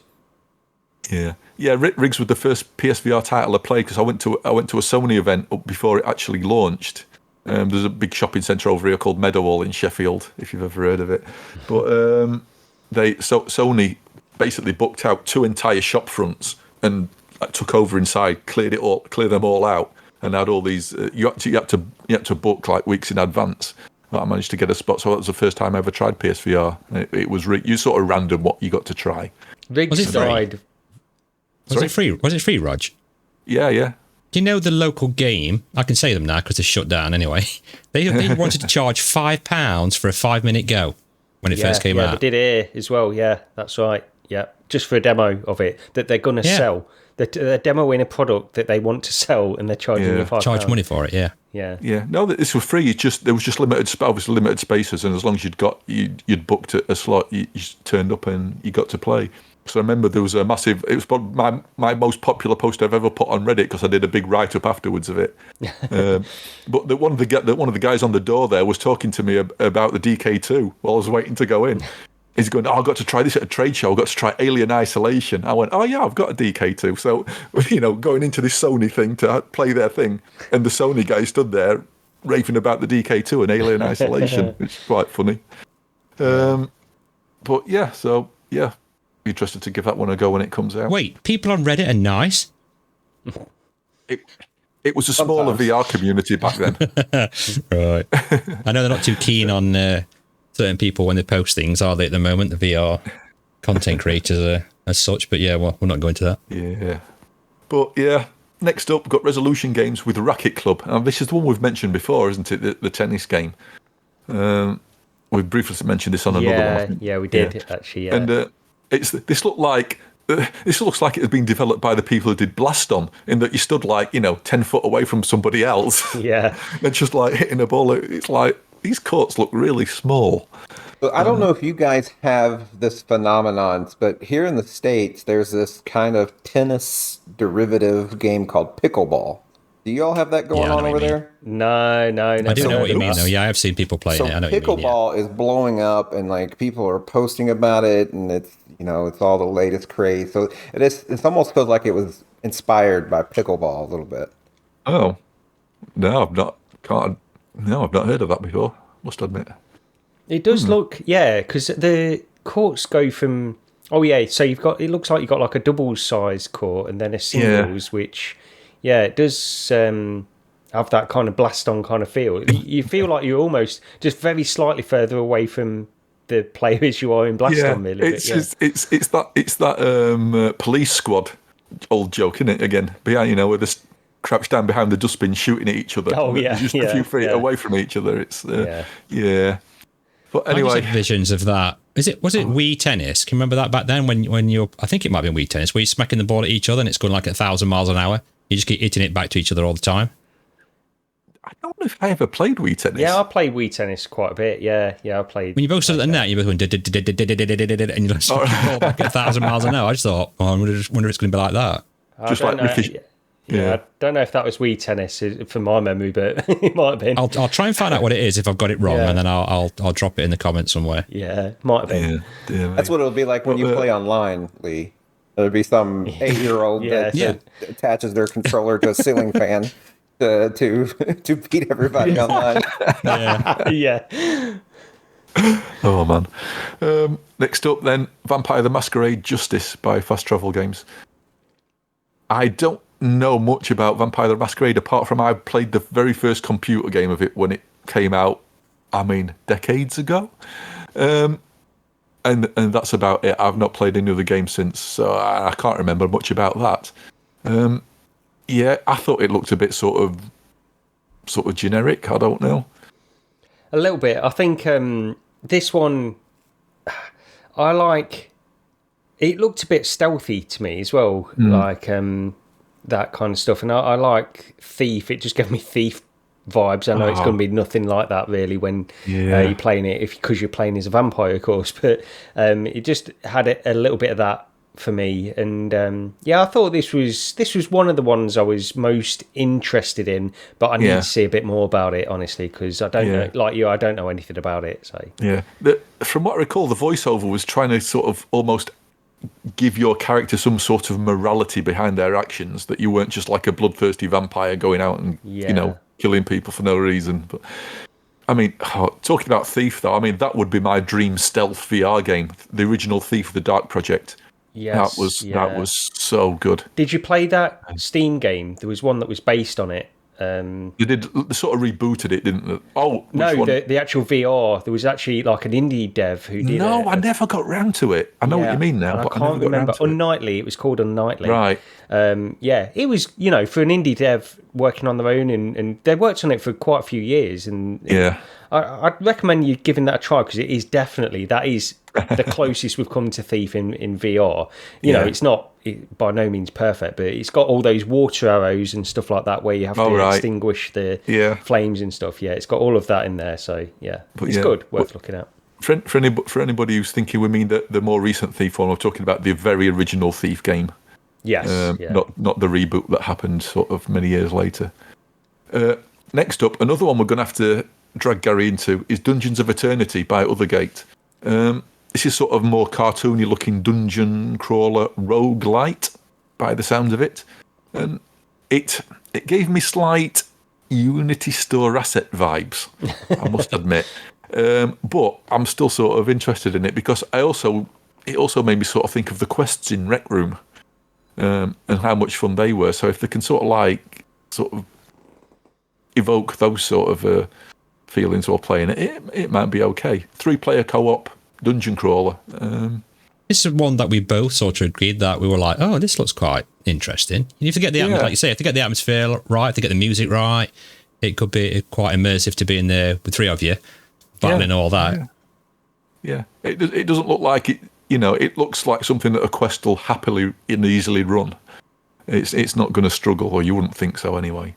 And so, give me some nice performance and some cartoony graphics and nice 3-player co-op. Yeah, I'm sort of looking forward to trying that one out. Vanishing Realms-esque, but even a little bit more than that, actually. Like the graphics in Vanishing Realms were a bit more basic than this even, but it's not a million miles away from that.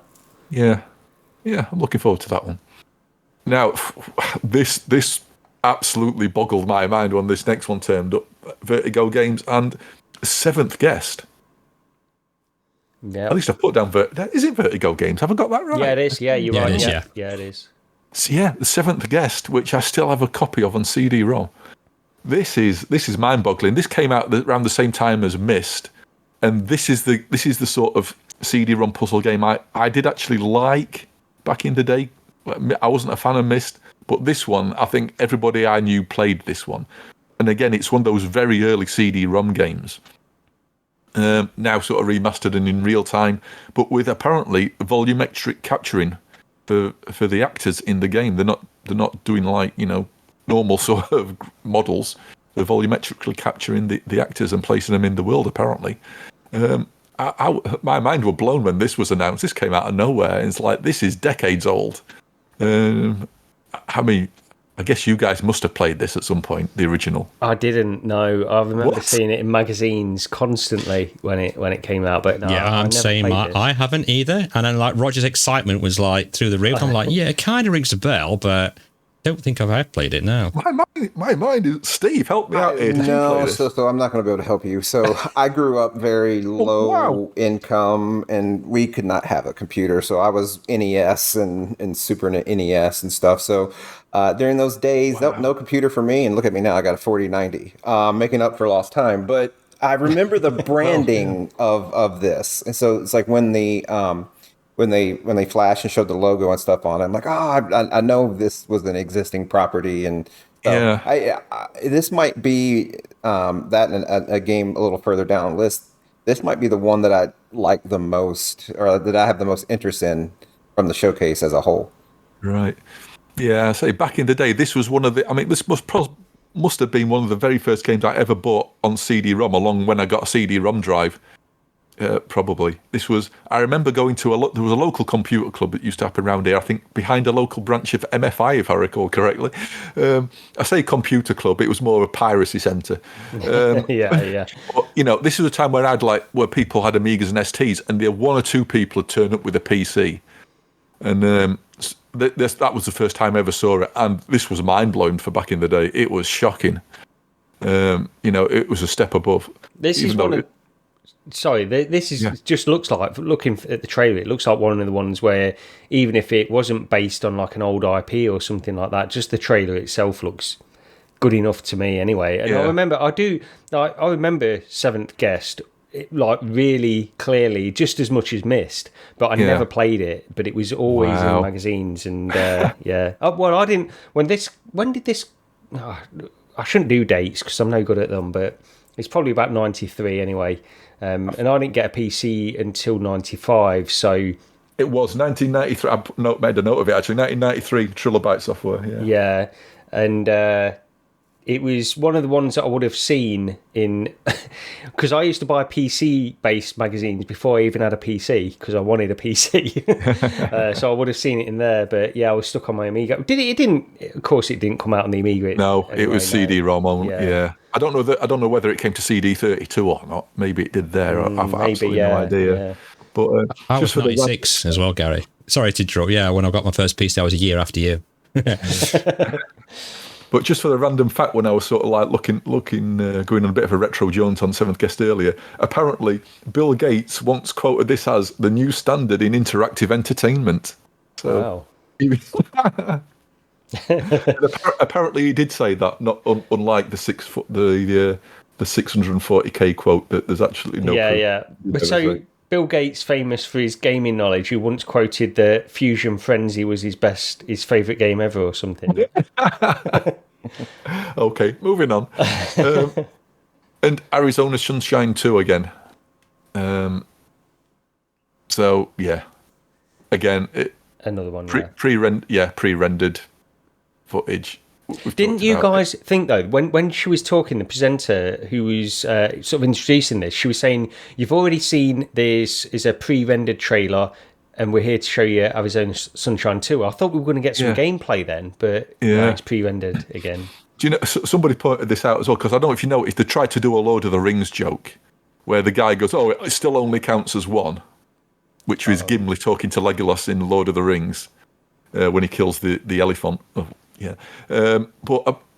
in the Arizona Sunshine trailer, the guy says that to the dog, but then somebody pointed out, well, actually the dog only killed one zombie, so it actually only was one, so the joke didn't even work. So, yes, maybe quality control, Need to get you on board. So I noticed that, but I was at work and I had some distractions during this, and I remember hearing that line and going, oh, well, maybe the dog killed something else before that, but that's interesting. I don't know. It's I mean, enough. I'm just not bothered about Arizona Sunshine, in all honesty. You're not? No. I mean, I think I'll play through it. I've played through the original, but I think I've said before, it was years afterwards because a mate of mine wanted to go through it one weekend, so we sat and played through the entire thing, and I just thought it was just utterly janky. They might have upped the game, though. You never know. Yeah. I think I had performance issues playing it as well. I think I tried just a little bit of it when I had it on Viveport, and my PC struggled with it. Yeah. I think it would have been better to play it at launch when it first came out. I'm sure it would have been something else at the time.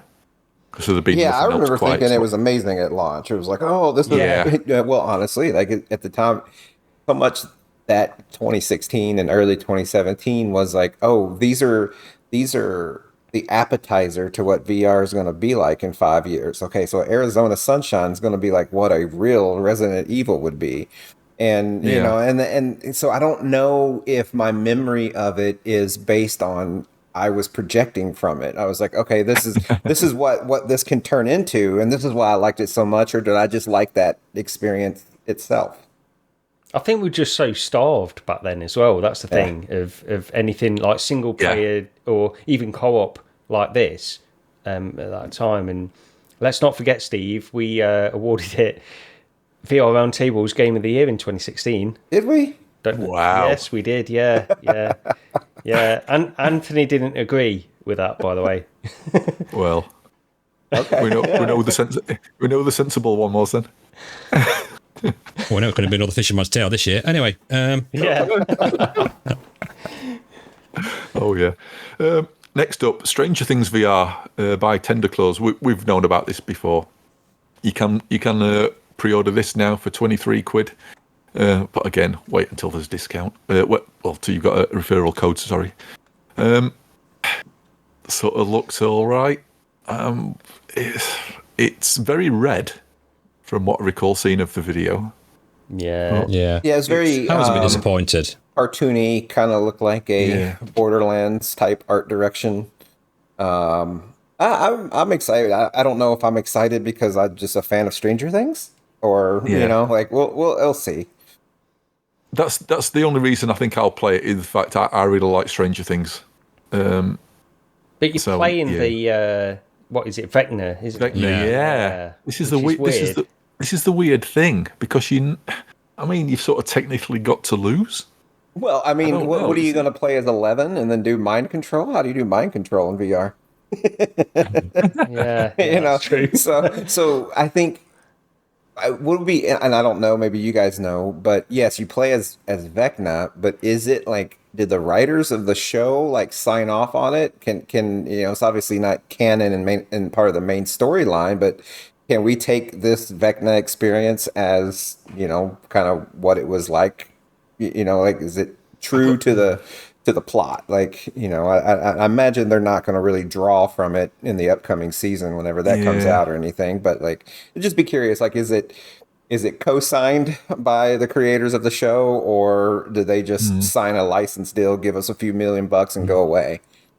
I would imagine they've got to get the story or whatever is happening. Yeah, some sort of license thing. I mean, it did sound like, is his name Jamie Campbell Bauer, something like that? The bloke that does Vecna. It did sound like his voice, because I know it's quite distinctive. So maybe his voice. Yeah, I have no idea. Maybe it. if they got him to actually do the voiceovers and everything, that would be nice. But yeah, I didn't research that. Probably should have. Yeah. Anyway, we'll see. Next up, for any anime fans out there or manga fans, Attack on Titan VR Unbreakable by, I presume it's supposed to be pronounced Universe. It's UniVRS. I've seen the first series of the anime many years ago. That's my experience with Attack on Titan. The story, which basically, in a nutshell, is the last of humanity is living in big walled cities, and some big naked sort of giants keep wandering in, attacking them, and trying to eat them. Any of you guys seen the anime at all? Nope, I'm not an anime fan at all, but the trailer for this, I mean, it was sort of CGI as well, wasn't it? So it seemed really weird to me just to see. I was like, oh, I'm interested in this. Some sort of weird dystopian future where people are living behind these walls. All of a sudden, there's 200-foot naked guys running around, and I was like really confused. I'm like, oh, what's going off? Yeah, I mean, I can't even remember the name of of the sort of like the group who's like defend everybody, but they basically go around and they've got these big sort of like almost like grappling hook things that they shoot out and fly around on to try and get. I think they've got to try and hit the giants at the only way to kill them is to sort of like sever the like the spinal cord at the base of the neck or something like that. It's so long since I've seen it. But it looks like, it looks like you're going to be swinging around these villages and stuff. And the problem is that, this trailer, it's CGI, so who knows what it's actually going to look like. But, it gives the idea of the gameplay, maybe, at least.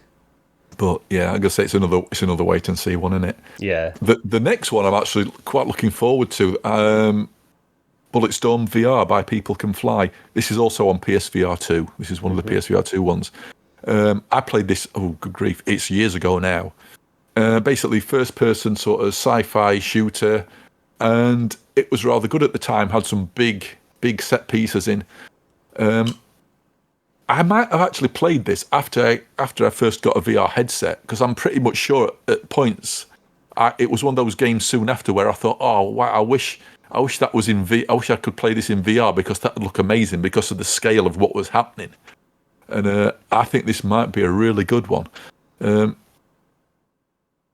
Anybody play Bulletstorm at all? This is probably about a 10 or 11-year-old game now, at least. Yeah, I was going to ask how old it was actually, because I don't know. I've heard of it, but I don't know anything really about it. But this was one of the highlights of the showcase for me, just how it looks. And this is all gameplay captured on the Quest 2. Didn't they confirm it was all captured on Quest 2s anyway, all the footage that we were seeing?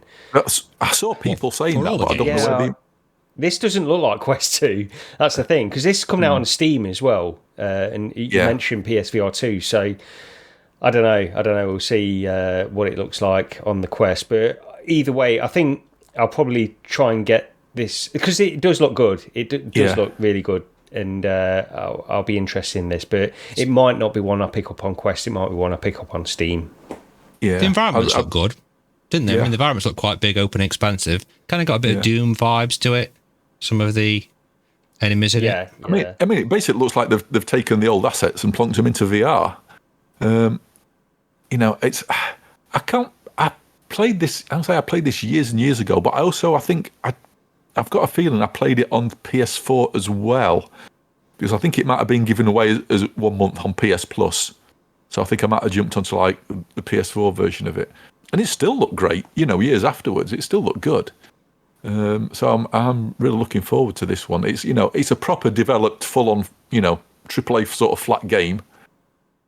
Admittedly old, but coming to VR. So very much looking forward to that. The final one on the list, really, and here we go. Asgard's Wrath 2. I mean, it had been pretty much suspected this was what it was going to be ever since that screenshot came out with the horned helmet sort of lying on the floor. Because people say, no, that's Loki's helmet from Asgard's Wrath, and that's what it turned out to be. This looks pretty decent, I thought. We're severely lacking in big open world sort of full on games, and they're saying that's what this is, a proper full on open world game, 60 hours worth of gameplay apparently, with a price tag to match, because at the moment you can pre-order it and it's £45 or $60. So which I think is, correct me if I'm wrong, but isn't that the most expensive Quest game so far? Yeah. I think, what was Medal of Honor? I don't think it was £45. It might have been 40. Oh, it could have been 45. It's right about that 40 price. Or 45, yeah. Steve, in the US, is this, Asgard's Wrath 2, is it $60 over there, or?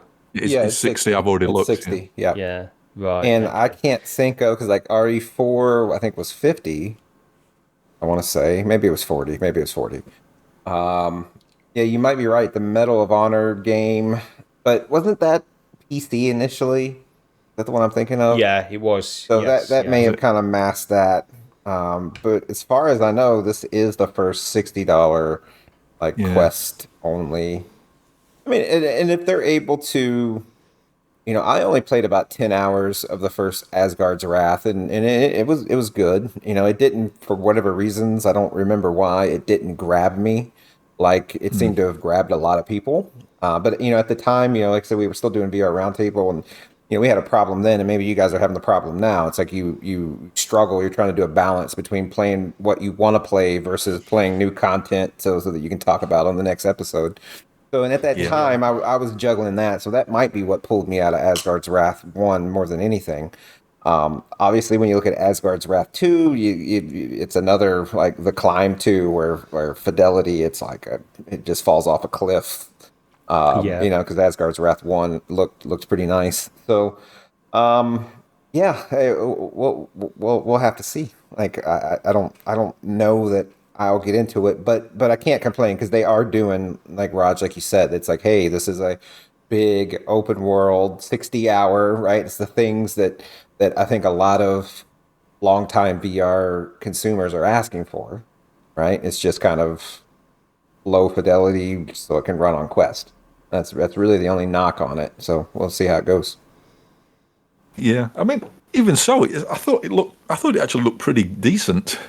How was it recorded though? Because didn't it pop up saying footage recorded on PC for this? One game did. I can't remember what it was. I don't know if it's this one or not. So I got confused as well. Is it out on PC VR as well? But probably not. No. My thought was this problem is this ends up being sort of ambiguous, doesn't it? Because just because it's recorded on PC, it doesn't mean it's a PC version. They're doing a PC version of the game. It just might be the Quest version, but sort of compiled to run on PC, so same assets and everything else, but in order to get better game capture. Yeah, I think it probably struggled to try and record that, Yeah, trying to record decent quality footage on headset on Quest is it's a nightmare. Especially maybe with something where something like this, which is probably going to be pushing the Quest to its sort of limits with what it can do. Never mind trying to record some sort of maybe 60 FPS, 1080p game footage off it at the same time. It might struggle a bit, but... Is there any news on the file size for it? I know it's probably what people don't really want to know, but... No, because... I think about like 60, like a 40, 50, 60 gig type of thing. It's going to be massive, yeah. It's just me what's curious about that. Everyone's like, no one cares. It's, I think, to be honest, this is good. I think... This is honestly like a big statement. I don't understand. I think generally, like the consensus of the Metagame Showcase has gone down pretty well, but there have been people that have said that it was a dud, it was useless and this kind of stuff. But at least they're giving us something. They're giving us like a big statement like this. And that's the thing I think was just lacking from the Sony one, the PlayStation Showcase. So I think this looks good. I was a bit like Steve, really, with the original. I played a bit of it and a few hours, but I don't know. I don't know why it didn't grab me. And I've actually just installed it again because I might give it another go. But then I'm thinking, by the time I finish the first one, this one's probably going to be coming out, and then I'm not going to feel like playing this straight away. So I'll probably just jump straight into this one when this one comes out. So and actually, the video that I'm showing on the podcast now is the video that was like about a 20-minute long video. Which was afterwards, where the developer was talking through all the little things that were going on in the game, and there's a lot there. It seems like this is a proper AAA game, really, for the Quest. And this seems to be the first one of this scale that we've got. So I'm interested to see where it goes, but we'll have to wait and see. Yeah, I mean that's basically all the games that were announced there, with the exception of Assassin's Creed Nexus, which will apparently get a full reveal at the Ubisoft Forward event on the 12th of June, and which should be coming to the Quest Store by the end of the year. So, I mean, it's nice to know that it's still on the way. Yeah. But obviously the contract sort of ending between them as Ubisoft are doing their own thing with it. So do you know what wasn't shown in the Meta Game Showcase? GTA San Andreas. Correct. That is that silence is deafening, isn't it? Oh, just a bit. It's I think they made a mistake announcing that back in the day, didn't they? They made a whopper of a mistake. What they shown at the beginning of this showcase, though, they had this little disclaimer, didn't they? They said these are all games that are coming out this year. If you don't see the game, something I don't know exactly what it said. Yeah, but they're working on them. If you don't see the game that you see that you're expecting or that you want to see right now, it might be coming later on. Yeah. So I don't know what that means, because if they have cancelled it, Was that the I wish they'd GTA just clause? You think that was specifically a GTA clause? yeah, maybe. Because I can't think of anything else that I would have thought that we might have seen. Like maybe Yeah. I mean, the thing with this showcase as well is, when I initially watched it, I was sort of massively underwhelmed. But sort of when I went back through it afterwards, I thought there's quite a variety of stuff there. There's little bits for everybody. There's a music rhythm game, there's first-person shooter, there's a stealth game, there's co-op dungeon crawler, single-player sort of adventure titles. It's a decent. It's not bad if you look at it purely from a Quest point of view. I think it's pretty good. I think when I first watched it, I was more in the overall VR mindset, wanting huge AAA games point of view, maybe. But at least you got a taste of that, like Asgard's Wrath. Even though it might not necessarily be the game, the AAA game that you want, at least it's something. And I feel like it's that. I feel like this was like the best showcase I've seen from Meta for. I mean, how many years? A very long third time. year, honestly. right? Yeah. I thought it was a little strange that. Well, not strange. I think this is a good idea, but I said to you, didn't I, Raj, when they said, pre-order Asgard's Wrath and get the first one on PC VR. And I thought, wait a minute, what about all these people that's got these Quest 2s because they've not got, they want to go wireless because they've not got a PC. And now they go, here's the game key for this that you've not got a PC for to play it. We did go on about that, didn't we? Unless they give you a code so you can, unless it's tied to your account, I don't know how it works. It'll be tied to your account. Yeah. Because the better thing they could have done would be to give you a code so you can give it to somebody who's maybe not got it. Yeah. But the problem is, obviously, it's like if you've got a PC and not played Asgard's Wrath, then great, you can play it. But then you sort of say lumbered with a mobile version for the second game. Whereas if you haven't got a PC, you get this in your account, you can't even play it. So it's a bit bizarre. And again, I think they did say. Well, you get the environment. Remember, you get the environment, Ross. I forgot about the environment. Hang on, can we pause? I just need to pre-order now, actually, so I can.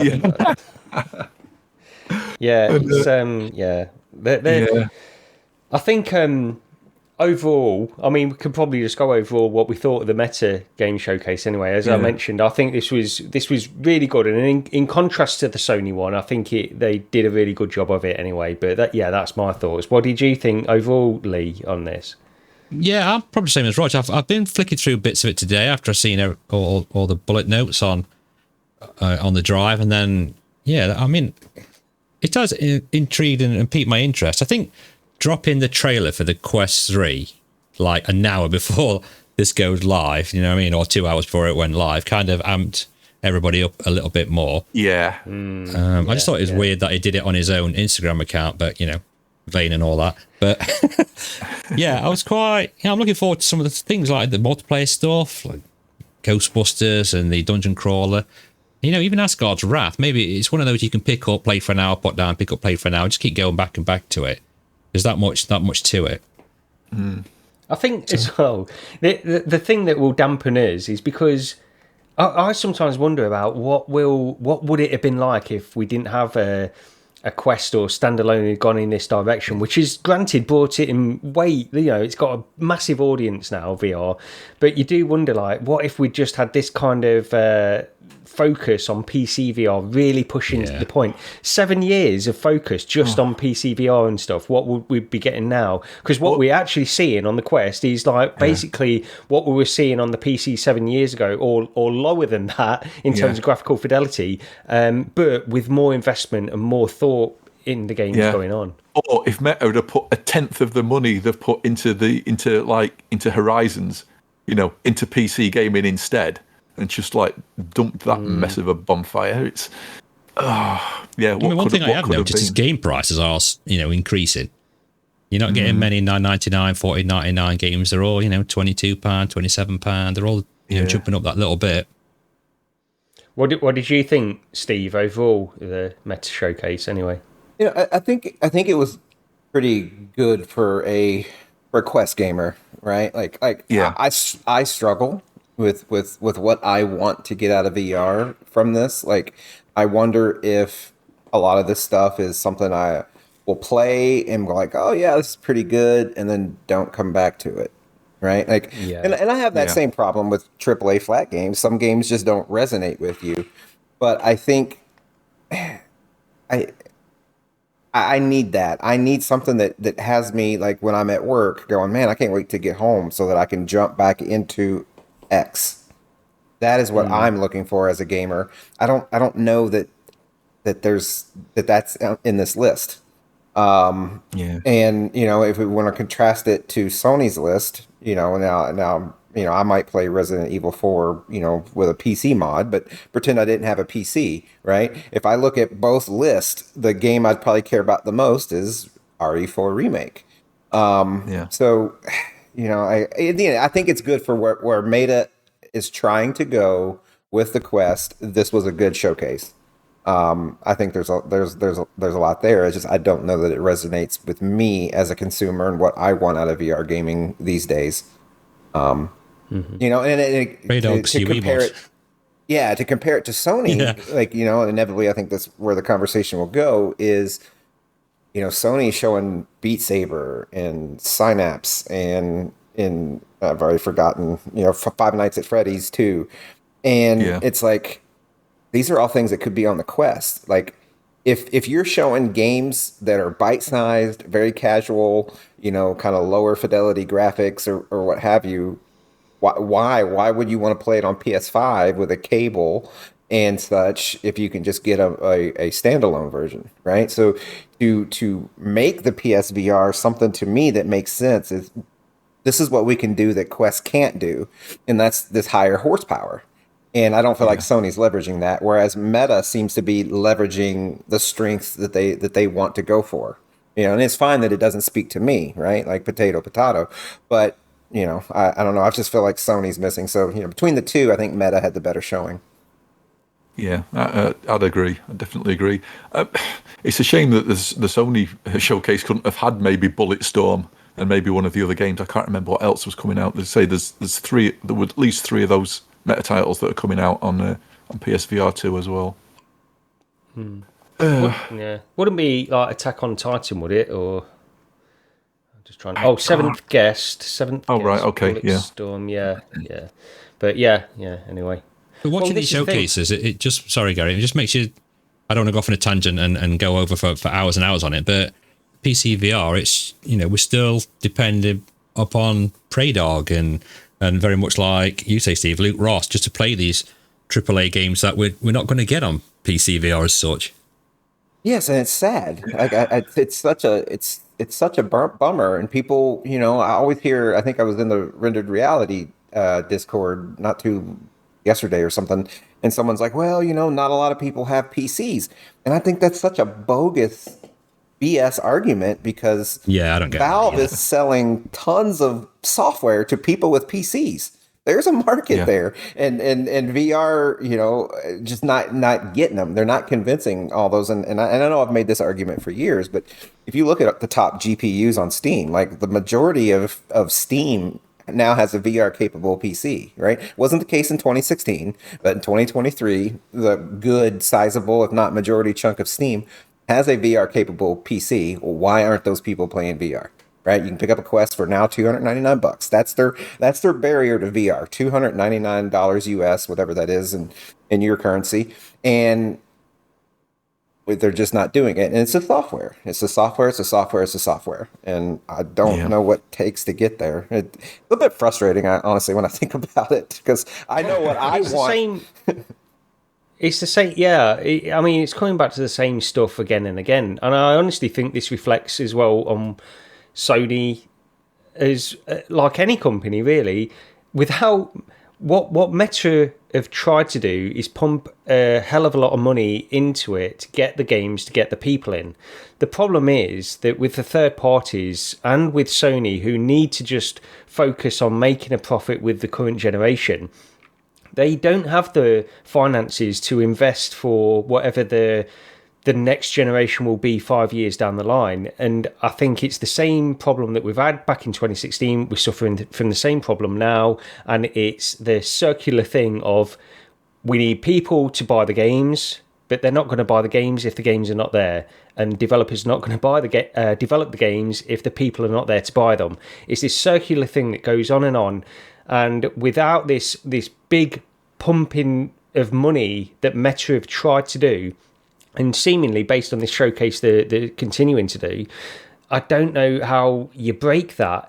And I feel like I've spoken about this, that going back years and years, when you think about, well, why didn't we have this problem before with gaming in general? Well, it was different back in the early 80s and stuff, because it was new and they were building up things slowly. They were building games slowly. They were building an audience slowly. Right now, what people want is AAA games now for VR, and AAA games cost a hell of a lot of money, and the audience is not there to support them. And it is frustrating. I agree with you, Steve. It's continually frustrating because we were talking about the same thing in 2016. And yeah. I don't know how you can break that cycle without that investment from Meta, because, I'll go back to Sony. It doesn't make financial sense for them to invest too much, but I think they need to invest some at least anyway, but going around in circles again. Yeah, well, this is it though. I mean, because I got into PC VR, like things like Lone Echo, and probably Asgard's Wrath to some point. And how many years ago is Lone Echo now? Is it 4 years, 5 years old? Oh, more than that. You go from that, how fantastic, what visually, in the story, what game that was, and now I'm going to be stood in my living room fighting an octopus. Yeah. So it's that's just me. I'm pretty much with Steve on it. I do miss the PC VR stuff, but that's the way Meta's going, and that's the way things are at the moment. And I think I mentioned earlier, I probably will get a Quest 3, especially if the pass-through stuff seems promising over the Quest Pro. But how much longer am I going to keep buying VR headsets? Chasing this. When we run through the gamut of Prey Dog's injector mod and Luke Ross, finally gets sued again or something and stops doing what he's doing, then does it just fizzle out and die for a consumer like me? I just shouldn't think about it because it's a bummer.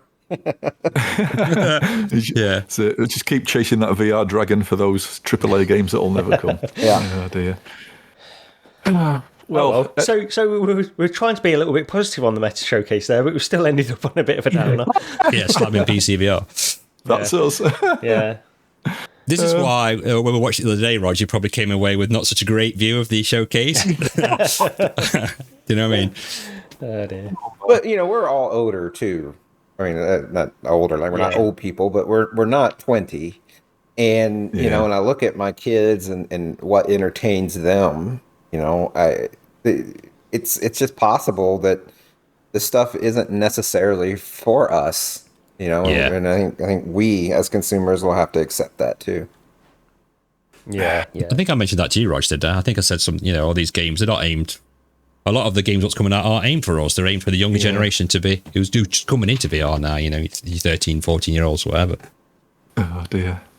There's somebody put a post on Discord the other day going on about the weight of the headset, because somebody said it's like 5 grams heavier, the Quest 3 as opposed to the Quest 2. I don't know if that's right or not.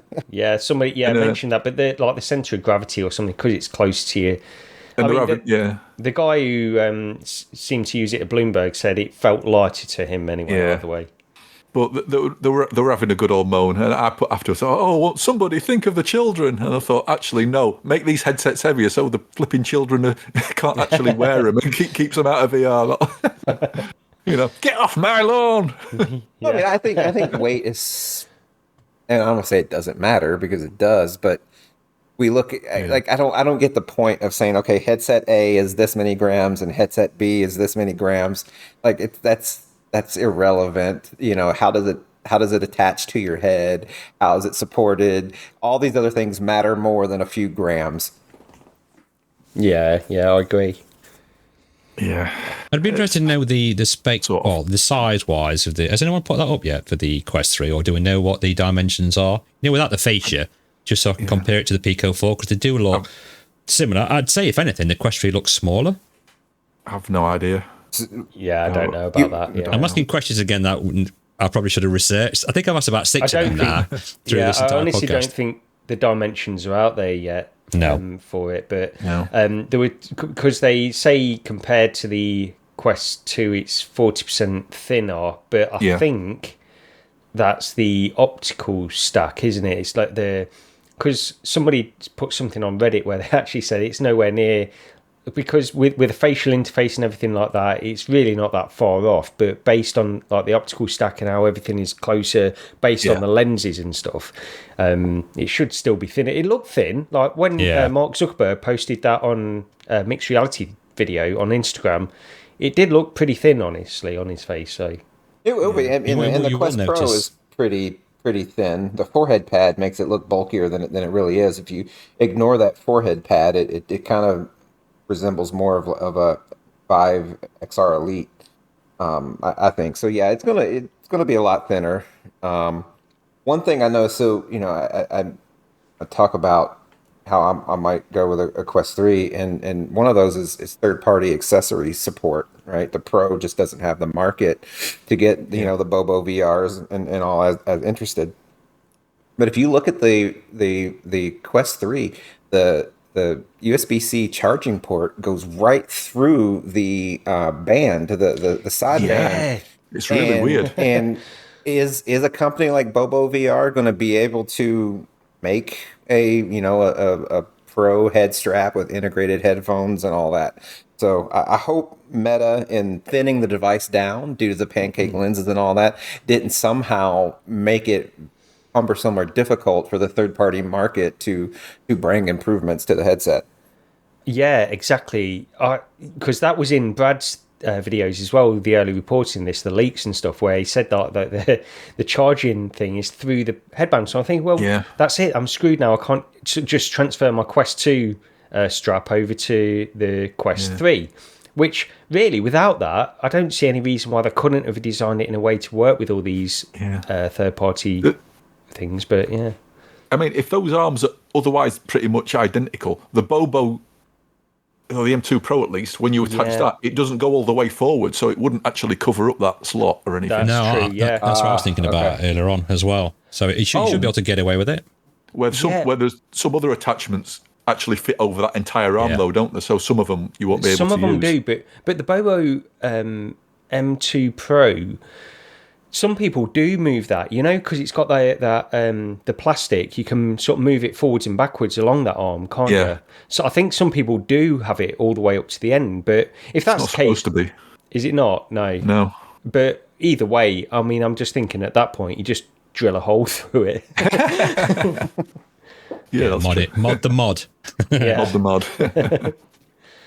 I hope it does fit, because I don't want to spend another 60 quid on one. Because then it starts getting expensive, doesn't it? And then you're talking nearly £600 then. And then when you add your Pro controllers, that's 900 quid. Yeah. Oh, man. Depressing. Yeah, I definitely am today. Sorry, everyone. Yeah. Well, a couple of upcoming things to just rattle through quickly anyway. First of all, this was one of yours, Lee, VR Giants by I love it. Riser Interactive. So it seems to have been developed on Picard's favourite pleasure planet. 14th of June, and there's a demo available. What's this one about? This game, I played this with, in fact, my youngest daughter, one of the very rare times she agreed for me to record her and put her on YouTube, just the voice, but it's like two-player, well, it's like a co-op game. One of you is a giant, kind of clues in the name, and the other one is like a little person, and you're playing this together at the same time. So one of you is in VR, there's the giant, the other person on the PC is running around, a little person with like a little cape on. And it's sort of like a puzzle game where you're helping each other, because the giant's stuck on a chain, so you can only move so far, and the other little person runs around, like presses these buttons, and then it's jumping you from like chain ring to chain ring, and you're just doing puzzle games and helping each other get through the level. And I really love this. And this is, I think it was one of like the, I want to say like Nexus Fest things or whatever they were. So it's over a year ago since I played it. Yeah. And I've always been checking it on Steam. It always says coming soon, coming soon. And so to see this pop up on Twitter the other day when someone put, it's finally coming out, this is going to be great fun. Yeah, nice. Well, I have to check it out. But 14th of June, demo available, so free to take a look. And can I just add that, sorry, Rog, I asked my daughter, I said, guess what's coming out? And I showed her on Twitter. She's like, great. I says, any chance I can record you, we'll play it again and update it to video and that. She went, yeah, okay. Then I said, right, that's a verbal contract, so you can't back out of that. And then next day, I'm sat on the PC, she come downstairs, she went, yeah, can we just play it? I don't want to be recorded. Oh, dear. Gone back on it already. Never mind. But the next one up is our mandatory Walkabout mini golf mention. Journey to the Centre of the Earth course coming out next week on the 8th. So looking forward to that. And there's another the course in July, which I think puts it around the 22nd-ish. We've not got an actual date for it, but sometime next month, is Laser Lair. So two new courses up and coming. So yes, that's our mandatory Walkabout mini golf. In fact, we did jump in a bit of Walkabout mini golf this week, right? No, I told you, it's that hernia-induced hallucination. You need to stop having those. Because we've not played for a while, right, Gary? And I just said, any chance we can jump in? I went, okay, let's have a game. And then I can't remember which course we played to start off with, because it just burnt into my back of my retinas. The course we played afterwards, Rog. Can you remember what that was? No, I think... All right. So, anyway, Labyrinth hard course. And it just goes to show to keep up with the VR gaming guys, because we were both pretty bad on this, wasn't it? I said, this is the one thing I wish I'd recorded and put out because it was hilarious. And I think you might have something there, Gary, that shows people on the YouTube. I've just displayed it. Just full disclosure, Rog. Do you know what? Get ready to beat, because you utter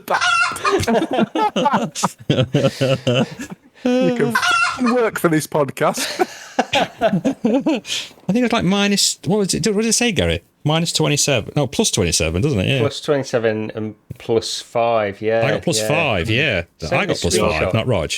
You took special care to take this screenshot, didn't you, Lee? It was. Yeah. So that's your surprise today, Rog. So yeah, okay. Honestly. It didn't help that I had that flipping option turned. I mean, we were having a nightmare of a round anyway, but I didn't have the option turned on that after you've gone over so many shots. Yeah, 4 shots, it will automatically time you out on that hole, won't it? And so it'll cap you. It'll cap you at that thing. But I was like, hang on a minute, this is like my 12th shot here. What's going off? And it was just like, it were a bad all round. But plus, I think I was banging like holes in ones in as well, weren't I? Straight after that hole, that Rog was like proper raging. There's a 12, I'm noticing. I banged in one. And then a 1, and then a 1. Yeah. And I'm busy talking and I weren't really looking when I hit the shot, which makes it even worse. I didn't even know that was an option actually in Walkabout, that you could turn that off, to be honest. So I have to be careful not to do that. I'd seen it happen before, but I didn't realise that's what it was. And it's like, why isn't it stopping here? Because I was just... because it timed me out. I said, Roger, I'm out of shots. I said, why am I out of shots? And he's like, bang, bang, bang. Are you still going? He went, yeah. Something's not right. So it's fun. So keep up with the Walkabout golf, everybody. Yeah. Couple of last things anyway. The podcast, doesn't it? You've got some things to put out there, Gary. Get editing, Gary. Get editing. Yeah. Tomb Explorer VR by Silly. I can't pronounce this one. Is it Celerita Scheme. Celeritas, yeah. Yes, yeah. There's a demo available on Steam. There's a Kickstarter running to fund the full game. If you want to back that, if there's any early bird spots left, it's $20 Canadian, which is about £12 over here. But free demo on Steam, and it looks like it's using photogrammetry or maybe Quixel Megascans or something for the scenery. Looks very good, I've got to say, Yeah, but it does look very nice graphically. But go check that one out. It's obviously going for some sort of Tomb Raider-y type look on it, especially with if you watch one of the trailers, and it's like, yes, okay. Yeah. But finally, Switchback Supermassive have finally posted an update regarding the patch that we've been waiting for. And they're still working on it, so we still don't know when it's going to turn up, but hopefully not long now. Apparently, it's got fixes for blurred and low-resolution visuals, fixes for textures and assets popping in, all of which you saw on mine, didn't you, Lee? Yeah, definitely. Apparently, they've greatly reduced the loading times. There's enhancements to the visuals, the VFX and the lighting, improvements to textures and environment assets, and they're also including FX super resolution and foveated rendering as well. Hopefully, there'll be just a good old increase in visual quality all around. The only thing they could have added to that, what I'd have been quite happy about, would be if they'd have said they were going to include maybe a native 90 hertz mode or something. But no, not as far as we know. Unfortunately, I believe it's the end of June, like June 28th or around about there. That's going to be out. Yeah. Oh, right. I was on about this the other day, right? Saying it's weird. I've not heard anything from Switchback, so they must really be struggling with this patch. I was thinking the same thing because I haven't played it. Luckily, before I hit the buy button, word had gotten out on the wonkiness of the title. But I loved Rush of Blood, and and part of my discern for the state of PSVR2 is that I haven't played this game. This is one of the games I kind of earmarked that I want to play it, and so hopefully it's very interesting because Supermassive they're not like a 2-person developer, right? And they've got quite a few games under their belt. Yeah, they're not a Naughty Dog or an Insomniac or a Bethesda or whatever either, but it seems like the expectations for a studio like that would be better than this weird wonkiness, and it almost makes me wonder, are they working on something in Flatland, and they've just assigned the co-ops and interns to Switchback or something. I don't know. It was definitely a bit of a shocker, especially with Lee knows firsthand. It's just not the same for everyone. No. No, I mean, when I played PDs, it looks fantastic. It runs brilliant. And as soon as I played Rogers, it was really bad. Very plain looking. Like I say, the textures were quite bad. I spoke about it before. But when you come up to trees, you'd suddenly start shooting, and all of a sudden the textures would pop into line, and then it was so bad. I spoke to the main man, didn't I, at WSD, and they. I don't know if you heard about when I said that, Steve, but he was saying that the game that they released and what they bought out wasn't the one that everybody was reporting back. So they didn't have any of those issues making the game, or they didn't see any of those issues until they all took it home to try on the PS5s, and 2 of them came back and said, something's not right with it. So they weren't even aware of it until they started getting the reports in.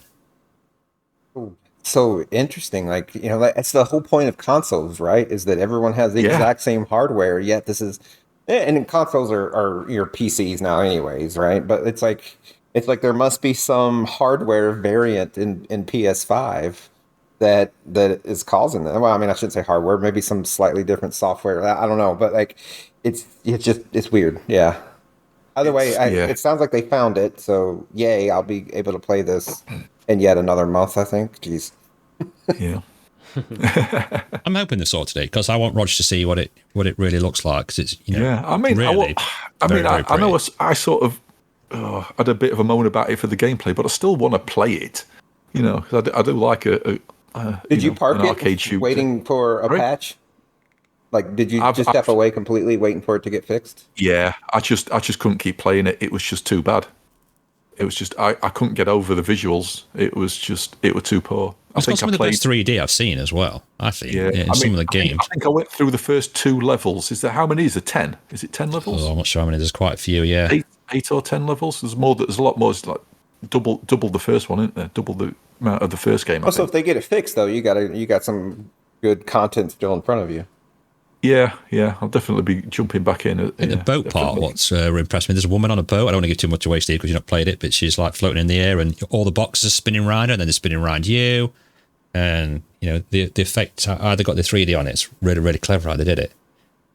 Yeah. Oh, yeah, I'm sort of looking forward to jumping back into being able to play it properly. Anyway. Am I going to have to drive up to yours again, Rog, to confirm that it does look better than what it did? He'll probably notice, surely, if it really does go, Yeah, I'll definitely notice, all right, if it's better or not. Yeah. But that's everything on the docket, so to speak. Has anybody got anything they want to talk about before we finish this one?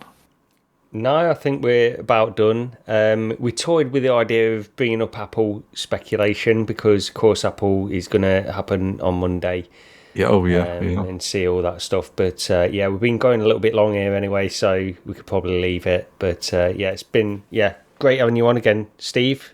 No problem. Thanks for having me. So yeah, I'm averaging about every 3 months. So I guess I'll be coming back somewhere around September.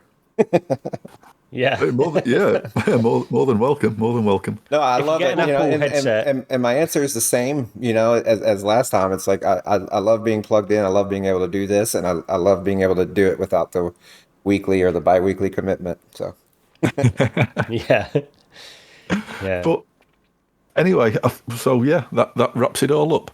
As always, thank you very much for listening. If you want to like, subscribe, leave us a review, just leave us a comment on the YouTube video, whatever you like. We don't have a Discord. If you want to catch us on there, I generally hang around on the Rendered Reality Discord. That's the Discord for the Coffee and VR podcast. You'll always catch me on there, probably pretty much daily. And yeah, that's it. Thank you very much, and cheers, everyone. See you next time. yeah. Take care.